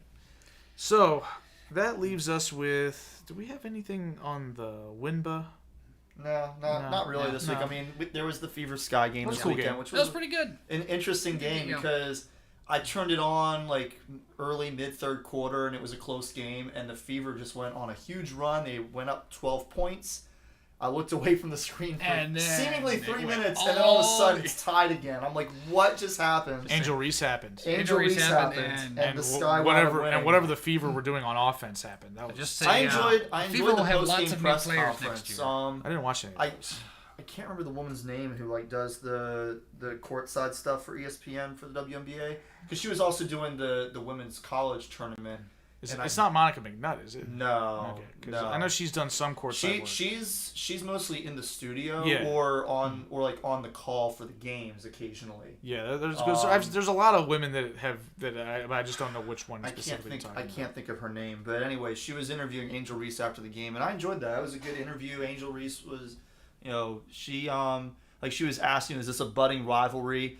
And she was just like, I just appreciate the competition. She kept it about the team.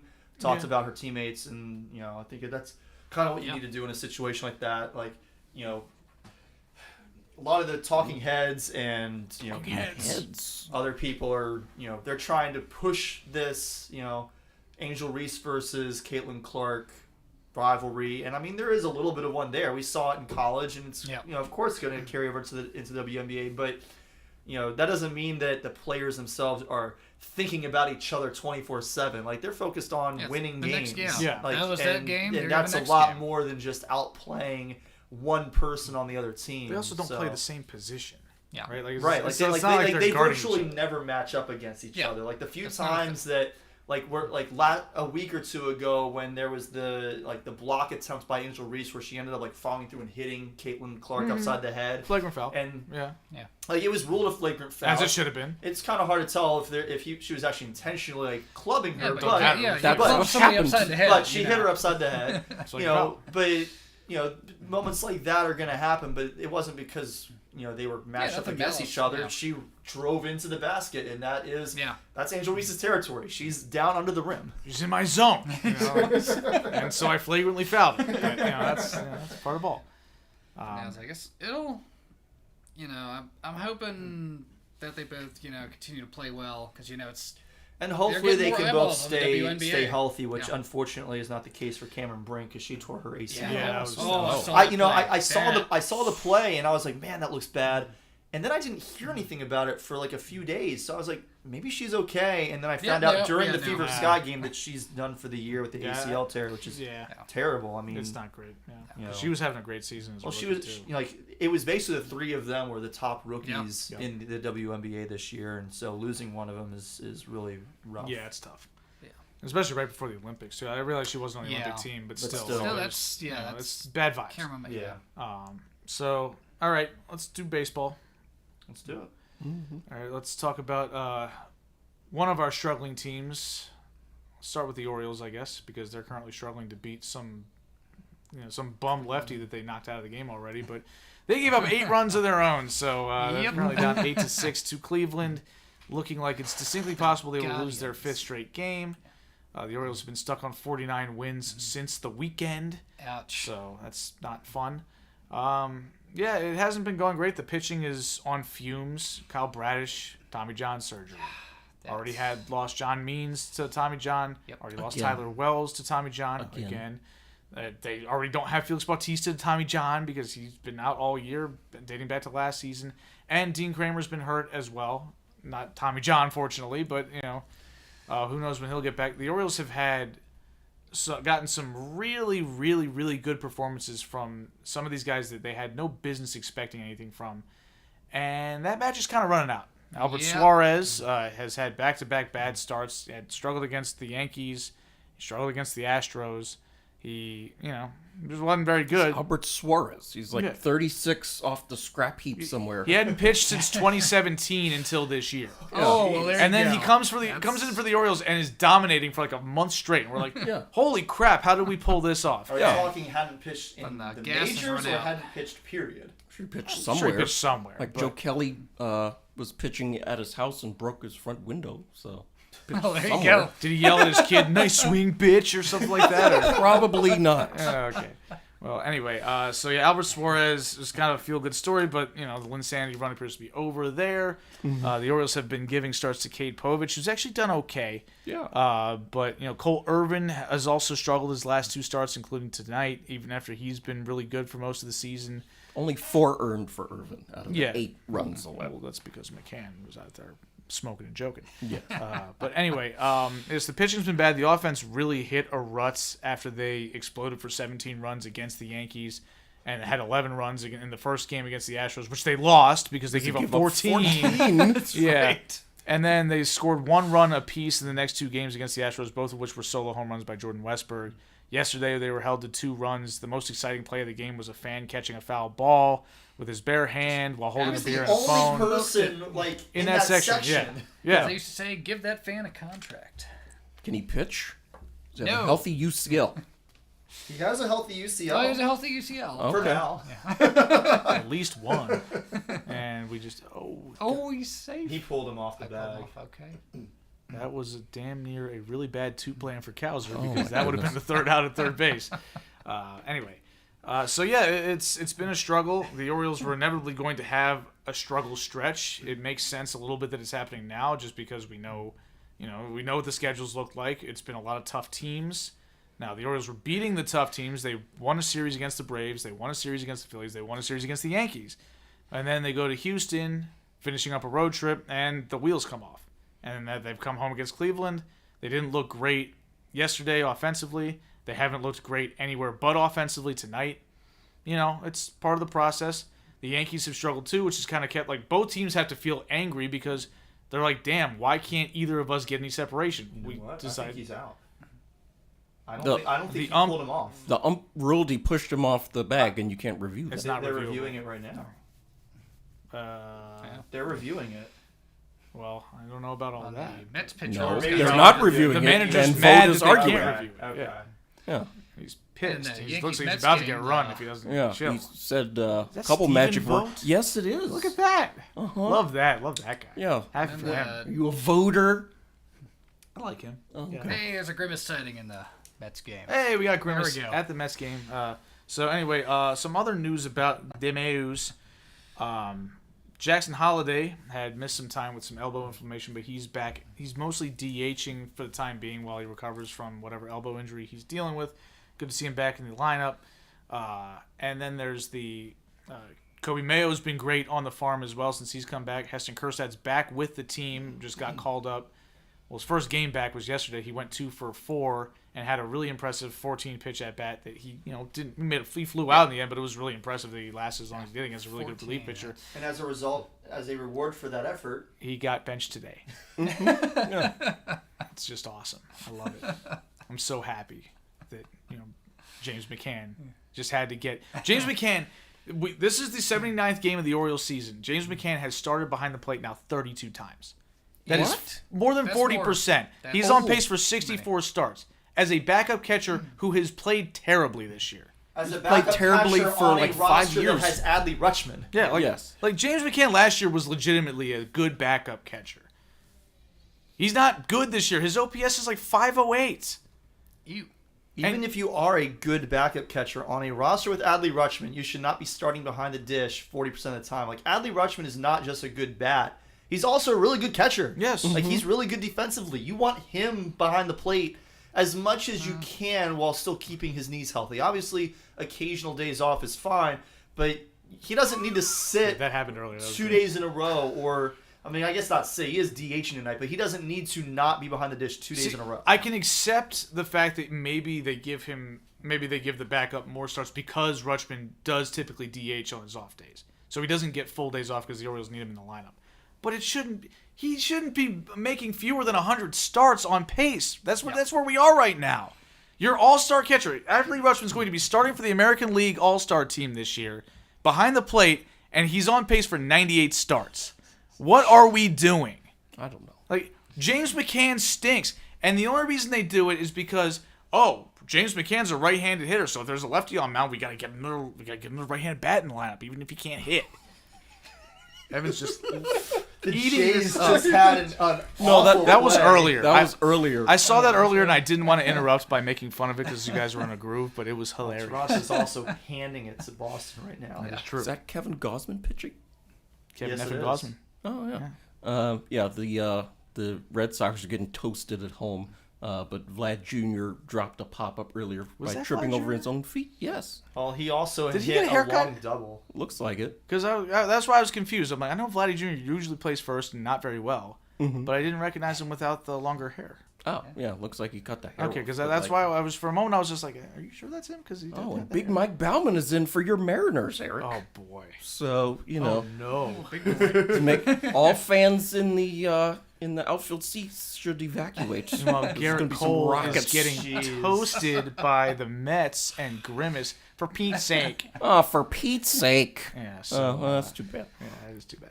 So Corey, let's because I benched a Nimmo today. let's talk about your Yanks who have been just slightly better than the Runs are Orioles. scoring against Big Mike Yeah. Bauman. Grim Sandy's back. The we've lost our last 3 series against the Red Sox, Orioles, and Braves.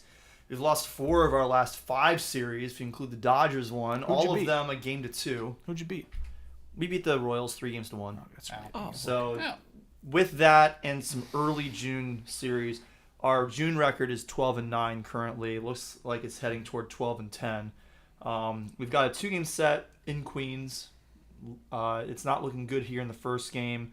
And then we have a 4-game set in Toronto to close out the month. The Mets, to their credit, they have the best record in baseball this month. They're 13-6 in June. That includes a 7-game winning streak from June 12th through June 18th, courtesy of Grimace. Got Grim Sanity in New York. Grim Yes, Sanity. Grim Sanity. Best thing about baseball this year, by far. Love it. So, it's we need to take one of these 2 games against the Mets. I kind of expected we would lose one of them. I wasn't expecting or hoping it'd be the Cole start, but we've got to win one of these 2 against them, and we got to win at least 3 of the 4 against the Jays. The Jays are 8-14 in June, and yes, they're absolutely crushing Boston right now, but they have not been particularly good. So we've got to take that series. We are still sitting atop the AL East and the American League in total, but we've failed to take advantage of the Orioles post-Yankee series collapse. We're just stumbling over our own feet the same way the Orioles are right now. So I don't know what to attribute it to. I think the pitching is kind of the biggest thing. Last week, Luis Gil and Carlos Rodon got pretty much rocked on back-to-back days, which both of them had been really solid up to that point. I should mention that tonight you guys had a bases loaded, no out situation in the first inning. We And did. As you could see, they didn't score. Yeah, we got The the Mets bases pitcher struck the side out after that. Yeah, we had Volpe, Vladdy Soto, Jr. just and beefed Judge another all player. on and Oh, my did goodness. nothing with it. Oh, they so gotta show replay of this. it's been a little bit frustrating for the Yankees. So this week, as I was thinking about what to talk about with them, I there it focused. goes. check this out. Check this out. Vladdy Jr. Yeah. Oh boy! Meanwhile, at the same time, Big Mike Bauman gave up a huge dong to Ben Rortvedt or something. So, Bauman's thrown 6 pitches and has allowed 4 runs to score. That sounds like Mike Bauman. Yeah. Yeah. Big Mike Bauman. Goodness. So some comedic baseball going on because the Red Sox have had their share of bad errors. The as Red always. Sox have wooden gloves. They've clanked the ball around all over the They place. stink. So Why do he look so different without? yeah, the hair? it's throwing me because I like his face looks different without the His hair. face looks different. well, that can happen. Like, Yeah. I feel like my face looks fatter when I get a haircut. I hate it. I think it just there's less of this. I so- think it just no, I'm just kidding. Hey, you were sitting there. You were sitting there accusing me of disliking a character on Game of Thrones because he's quote unquote prettier than me, and I was like, "What are you saying about me?" Because I don't really think there are a lot of people that are prettier than me. I don't hate them. Like, what you saying, Cory? It's House of the Dragon, by the way. I don't know. It's Game of Thrones. House of the Trogdor. It's So anyway, my focus this week was on some of the Yankees prospects. Our Our number 20 prospect, Agustin Ramirez, primarily plays catcher but also plays some first base, is among the minor league first half MVPs. He led Double-A in home runs before his call up to Triple-A last week. And I think right now on Major League Baseball's website, they have his Major League ETA set as 2026. If he continues his pace, I think that could shorten. Our catcher situation is not great right now. Trevino can't throw anybody out. Right. That's kind of the big thing. I think that, as far as our starting... Oh, my... Great. And it's Nimmo who I benched today. Nimmo gets a home run, and I benched him today. For Verdugo, who had a bases-loaded opportunity and did nothing with it. This is just great. Insanity continues. Love me some Grimace. That's great. Anyway, Austin Wells has been solid for us, but Trevino has been so bad. He allowed 9 stolen bases in a game against the Red Sox. In one game? Mm-hmm. In one game. Yes. Oh. In one game. He allowed 9 stolen bases to the Red Sox. So, Austin Wells has been good, but we need a better secondary catcher. And if we can have somebody who can... Like James McCann. Well, it was also hilarious in that series against the Orioles because the Orioles were stealing all over Trevino as well. Yeah, the Orioles did it too. I think over the course of those 2 games, the one game that he started behind the dish against the Red Sox and the one game in the Orioles series he started behind the dish, he gave up 14 stolen bases. Yeah, and then of course the Yankees try to steal a base in extra innings, and Adley throws just a dot to hose the runner, and I'm just like, and it was Volpe too, I think, and Volpe has been really good as a base runner this year. Yeah, so it was kind of a. It was a bit of it was a funny moment just because the Orioles Twitter handle was basically that's how it's done. They posted it. Oh my and goodness. A bunch of Yankees fans got offended and worked up. I'm like, really why are you? I think it's fair to go ahead and point that out. Trevino is horrible. Yeah, and the thing is, he is a decent backstop of a catcher, but he's got no arm. He has the worst arm of any catcher in baseball who has at least 10 starts this year. By far. Also, you have to keep in mind that the second run that scored for the Orioles that inning was because Trevino threw the ball into left field trying to throw out Cedric Mullins, who was stealing third, and then he came in we and wouldn't scored. have even gone to extra innings if not for that. So that happened. Or that was extra. Yeah. Anyway. You wouldn't have gone to extra innings if you hadn't plunked Gunnar Henderson, who proceeded to steal a base off of Trevino right after that, and he came around to score. So, that happened. And Yankee Twitter was just so happy that we plunked him. They were begging for it for a whole day. Everybody was like, "Oh, gotta hit Gunnar Henderson because reasons." Speaking of Gunnar, just gut it out, just outran. In some not so great prospect news for the Yankees, our number 1 prospect, Jason Dominguez, and yes, Jason Dominguez. He strained his left oblique. Came on a checked swing on Saturday the 15th, and after initial thoughts were that he could be considered day-to-day, by Thursday it was apparent it was a lot more serious, and he's going to miss about 2 months. Dominguez had already missed some time to start the year due to an injury. He returned to action in May, quickly moved back up to AAA after a few rehab starts with Tampa and Somerset. The expectation was that he could get back up to the Yankees and maybe replace Trent Grisham as the outfield fill-in this season. But now he might not make it back to the Major League roster this year at this point. I mean, missing 2 months at this stage of the season, he's not going to be good until the end of August. And, I mean, they still expand the roster in September, right? They still do that. So maybe he could still find his way on there. But it just throws a lot of doubt into his status for the rest of this season. So it sucks for a really good young player who has had some success at the Major League level, but now between the Yankees just having such a deep outfield, and then now he's not available.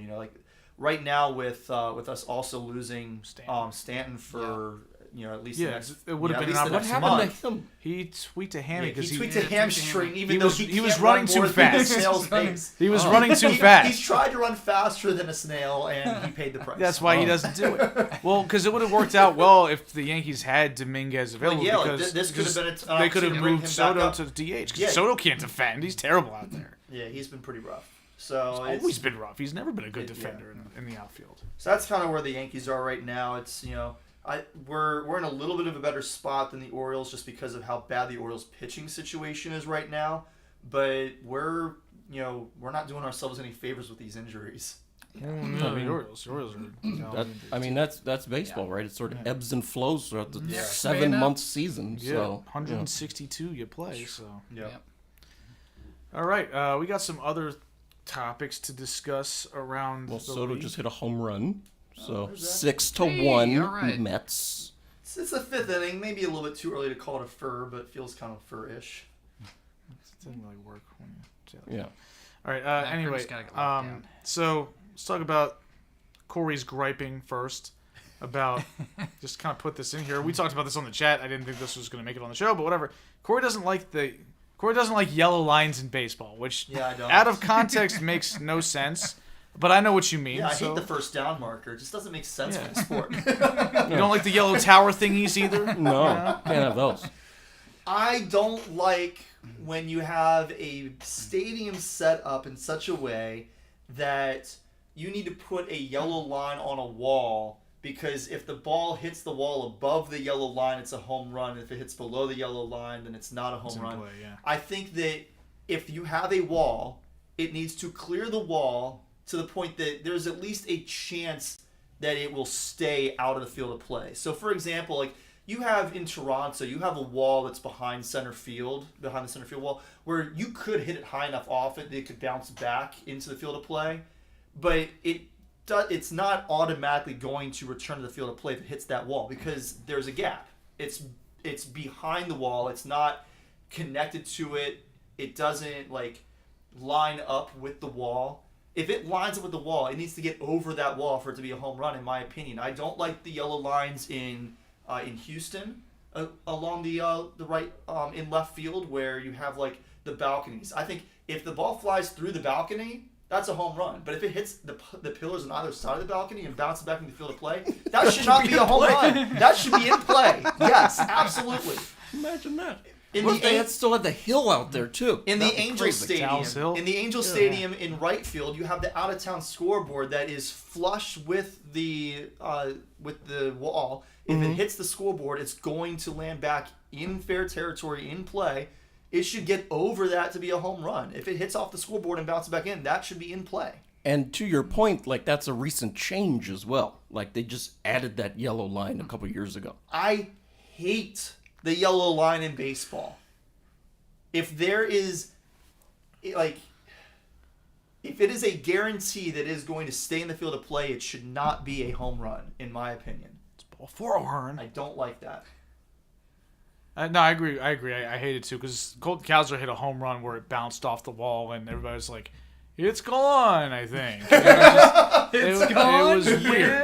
It's gone, but the right fielder, the left fielder, is now grabbing the ball. Yeah. It's, what?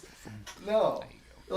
I'm okay. I am willing to live with the quirkiness of certain stadiums where you could hit a ball and a foot to the left, it's gonna fly through the balcony and be a home run, and a foot to the right, it's gonna hit off a pillar and stay in play. I can live with that. Oh, well, defend fellow Yankees fans from a couple weeks ago who were complaining about the wall at Camden Yards in left field. They changed it just because of Aaron Judge or something. Michael K was complaining about that a lot. I don't care about that either.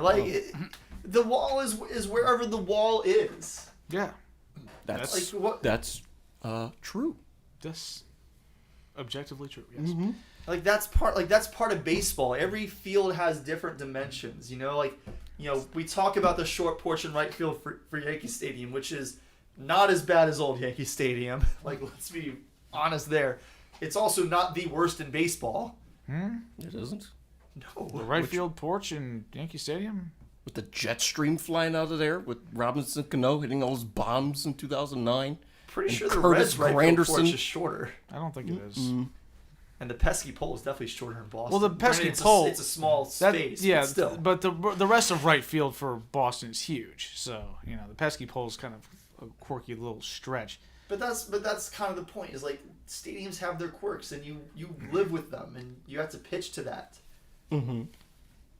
Batters have to deal with it. So Heston Kjerstad is pinch hitting with the bases loaded for the Orioles right now, and just swung through a hittable-looking fastball. So He's going to strike out here. I'm a little Probably. concerned. So we're all watching this with Bated eager breath. anticipation. He strikes out And looking. he watches strike two. Yeah, Yes. yeah. That was in the zone. Yeah, this is in the zone. All right, so He looks like Jackson Holiday to me. Everybody says that, right? Have you seen Kyle Stowers and Gunnar Henderson yet? Other white guys with blonde hair. All of the Orioles just look like a bunch of Jackson Holidays. Adley Rutschman's got darker hair, but he's kind of in the same mold too. Yeah. Anyway, It's like they're all Targaryens, but golden haired. sure. With Okay. Lannister hair, yeah. All right. So anyway, so we had some obviously sad news. Willie Mays passed away. Yep. Certainly the greatest living baseball player at the time of his passing, and in my opinion, the greatest baseball player of all time. There's nothing he couldn't do on the field. He's one of the best power hitters in the game. He's gonna get thrown. He's gonna get doubled up on that, isn't he? Legendary Unbelievable. fielder. Oh my God. Probably the most replayed defensive play in World Series history is a Willie Mays play, catching the ball over his shoulder. Yeah, and then making an incredible throw to save a run. Yeah. I mean, that's like one of the greatest defenders, one of the best power hitters, one of the best guys. Like everybody loved Willie Mays, and it sort of gets forgotten about the fact that he kind of came after Jackie Robinson, so a lot of people don't appreciate what he went through as well, right? Like what a bunch of Reggie Jackson talked about it on Fox's broadcast. With regards to that, and that's something that he lived with, something Hank Aaron obviously lived with. That's very, very well documented. And despite all that, he went out there and he dominated against a bunch of people who probably didn't want him there. And that speaks to his character. That speaks to everything that he was about, and it speaks to the ills of our society to a large extent, and how he had to overcome that, and he shouldn't have had to, right? Like he shouldn't have had to do that. Put up with the crap that he did. That goes for every other player that played, black players that play now and certainly in the past. And, we all should be better because Willie Mays was a part of our lives. And I hope that that's the case because that's the legacy he left behind. So there was a lot of, a lot of different things happened over the past several days to honor him around baseball. A lot of stadiums had moments of silence the day of his passing and the day after. The Giants last night, everybody wore number 24 for their jersey, and Giants wound up walking off to get the win. Literally walking off, drew a walk with the bases loaded in the bottom of the ninth to win the game against the Cubs, and that was after being down 2-4 for a few innings late in the game. Something that I noticed, just looking at the scoreboard and seeing that. Willie Mays is just such a terrific player and a great ambassador for the sport. I mean, he was never too far away from the sport. He showed up at Giants games and other Giants-related events pretty frequently throughout his life. And,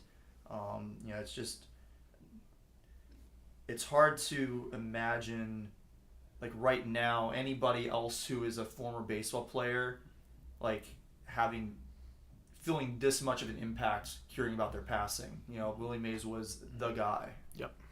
I learned that Willie Mays served in the United States Armed Forces in Korea for 2 years. Yep. Yeah. Yep. I didn't know that. What? He did all of that too? Yep. So that's A little bit of amazing. everything. Yeah, I mean, just one more layer to an all-time legend. So, obviously, very sad to see Willie Mays go, and I hope Major League Baseball, doesn't just treat the next couple weeks making this about Willie Mays. The rest of the season should be dedicated to him because he matters more than pretty much any player that's ever played. We talk about Jackie Robinson's number being retired, and that totally makes sense. But if there was another guy to get his number retired, Willie Mays would certainly be on the short list of guys to be included. Yeah, we've talked about this before. Is there somebody else who all of baseball should retire their number? And I've generally kind of thought, no, Jackie Robinson is the guy. have his be the one that everybody's retired. But you're right. If they were to do it for somebody else, Willie Mays would be the guy that I'd be like, okay, I can live with that. Yeah. You know, and it's also just kind of clean, you know, 42, 24, you know. Yeah. Yeah. You know, there's just a little bit of Symmetry. yeah, symmetry and poetry to that in a sense that I can appreciate. And it was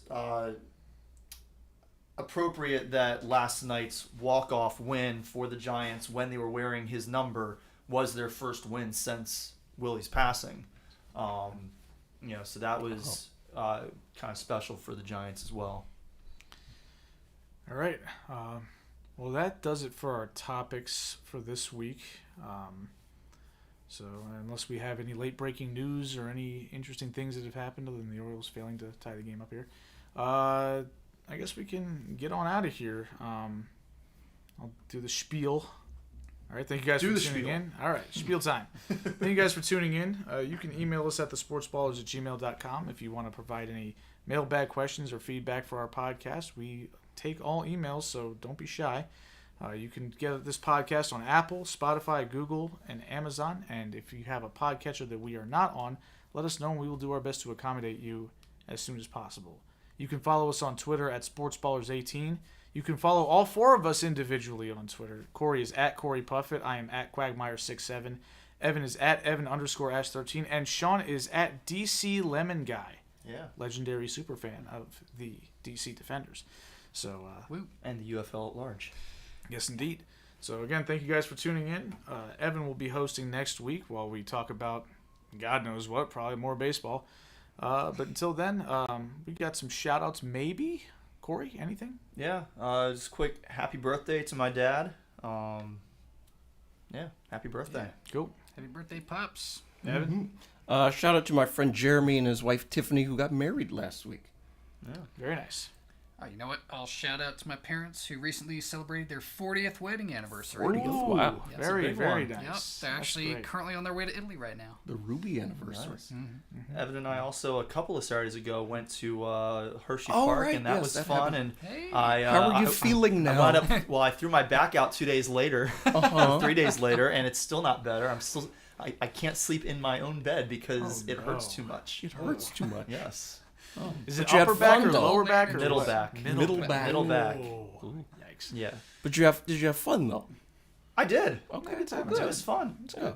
Yeah. Lightning Racer sucked, but everything else was fun. Yeah. I mean, you didn't ride the old Wildcat, which was just the worst. I'm sure that it was worse. That doesn't mean Lightning Racer was good. It was terrible. Cory might have had to leave in the hospital or leave in an ambulance if you rode the Wildcat. Oh, boy. Sean knows he rode Oh, that yeah. thing. Yeah. Ugh, that was Yeah. brutal. Oh I boy, had to ride that it was at least bad. once. I You didn't. You didn't I have enjoyed fun. Candymonium. Candymonium was a very smooth, enjoyable ride. Buttery Buttery smooth. Yes. How was and, Thigh Crush? And It doesn't crush thighs Sky anymore. Rush was Doesn't it? great. It doesn't crush thighs anymore? No, No. They updated the trains. The trains are more. I told you this in April. Sky Rush was great. I liked Candymonium a little bit more just for the smoothness, but Sky Rush was fun. It's Get you going. for somebody who moves. does sometimes have a bit of back issues. Sky Rush can be tough just because of how much like it whips you side to side a lot of times with some of the also a little what are those called? They're not inverts when it like twists you. The corkscrews, I guess. No, Corkscrews are I mean, worse. I would say it's just a turn or a quick transition or whatever something. whatever you want to call it. It definitely twisted like airtime hill. it twists you quite a bit, but the airtime is nice on it. I do enjoy that. But yeah, like if you want a smooth ride with good airtime that will help kind of stretch your back out, Candymonium is the ride for you. Oh yeah. And your thoughts on Wildcat's Revenge, please? Wildcat's Revenge was interesting. It was a good ride. I didn't like it as much as Sky Rush or Candymonium, but it was fun. I liked that one. It didn't leave as much of an impression, partly because it was like the second one that we did, and so like there were a lot of other rides that we rode afterwards that I remember more distinctly. Like I sort of remember Fahrenheit, but a big part of that is because I had ridden Fahrenheit before. Oh yeah, we did ride Fahrenheit. So we started the day with Fahrenheit because you were looking Nobody at the was in line. line You for were it. like, normally we Yeah, can't do it. No, you can't. And the line was almost non-existent, so we got Yeah. on Fahrenheit. We had like 10 minutes. And Fahrenheit was a pretty good ride, but I had ridden it before, so I remember that one. 97 degrees and falling fast. Yeah. But yeah, no, I enjoyed the day. It was fun. The look on your face after that first Wildcat Revenge ride, it was just, filled me with so much joy. There's tears and hair everywhere and stuff. So, oh my goodness. To be what fair, happened to this guy? Pretty much every single roller coaster, I had tears in my eyes afterwards, and it's because, like, the wind is, like, whipping at my eyes. Evan over here has glasses on, I always so it have doesn't sunglasses affect him on, the so- same way. I probably should have...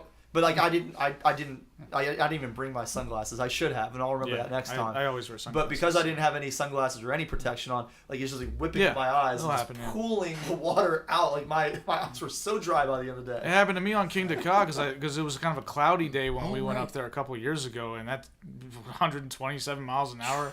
It almost sucked your contact lens off of your eyeball. What was the fastest speed we probably reached on any of the rides on that Saturday? Evan? Candy, right? Probably 75-ish or something. Okay. Yeah. I can't even imagine 120 something. Good lord. It's not even that good of a ride. It's not that good. No, it's disappointing. Underwhelming. What's the fastest you've ever ridden, Evan? 128. Okay. King Dakar. Okay. Yeah. Yeah, it's that one. Yeah. Okay. So that one books. I had something, but I forgot what it was. Oh, shout out to me getting coaster number 300. That's right, Evan got 300. Congratulations. You're up to what, 307 now? Yes, 307. Right. Got up to on Superman the Ride, which is a well-regarded, iconic roller coaster. This is my phone is buzzing. All right, so my shout out, shout out to the Hebron Fireman's Carnival where I went down this weekend and got roller coaster credit number 254. And I literally just rode down there to do that.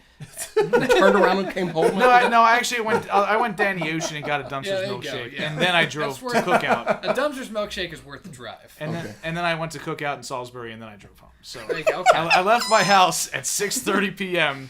on Friday, and I was back home at 1 a.m. Saturday, Jeez. early Saturday morning. You were out past my parents' house. Yeah. Yeah, Danny Ocean. All the way down the Danny ocean. Ocean. Yeah, right there. But my actual shout out was to, and this is sort of a comical shout out. I'm sorry about this, Cory. Shout out to Jemai Jones, Orioles legend Jemai Jones. For those who don't know, I saw him playing down at AAA. He was great. Why is he out there for us at all? For those who don't know, Jemai Jones was at one point a prospect in the Baltimore Orioles farm system, and he was a second baseman in AAA for Norfolk. And Orioles Twitter in 2021 was begging and pleading and frankly raging at the fact that Jemai Jones basically was not being given a shot to play second base for the Baltimore Orioles. Well, Jemai Jones has proven exactly why he never got a shot. And I noted this. I think this was the second game, the most competitive game of the Yankees-Orioles series in the Bronx, the one that went to extra innings. So as the Orioles were promptly blowing the game, Jemai Jones comes to the plate against Cionel Perez, who has thrown pretty much 0 strikes. And he swings at the first pitch to kill their rally and end the inning. Pops up to center field. His next at-bat, he gets up there and he hits a little nubber out in front of home plate, but he doesn't run to first because he assumes it's foul. Rutschman jumps out of his crouch, picks it up, and tags him out, and he stands at the plate just looking confused. Dumbfounded and flabbergasted. Just like, what just happened here? Yeah. Well, you're out. You grounded out to the catcher to you. Right? Like, yeah, just too unassisted. Yeah. You know, like it's ridiculous. And then he came up to the plate when, after Rutschman threw out the base runner to, basically bring it to, Jemai Jones is your last hope. He watches strike 3 go by, clearly in the zone. Oh, like almost middle. Yeah, and he just stood there looking puzzled again. It was like middle, like down slightly, like a perfect place to just like club one. But of course, he's not going to be the one to do that. I was getting Eli Manning football vibes where he looks like a guy who just got thrown onto a baseball field. And, the difference is Eli won 2 Super Bowls. Yeah. Right? Yeah. Like that he was just Eli's face. Yeah. Right? He wasn't surprised at what was happening around him. Yeah. Jemai Jones seems to be clueless of how to play baseball at all. And I'll never forget, just Orioles Twitter was going nuts over Jemai Jones. Yeah. I went to go see him play He's at in our AAA. lineup today. Really? Yes. Oh, okay. Well, the Yankees need to get the bats going a little bit. Jeez. Yeah. So, all right. Well, that does it for this show. Unless anybody has any late breaking news before we get on out of here. All right. Thank you guys for tuning in. Evan's got the mic next week. Until then, take it easy.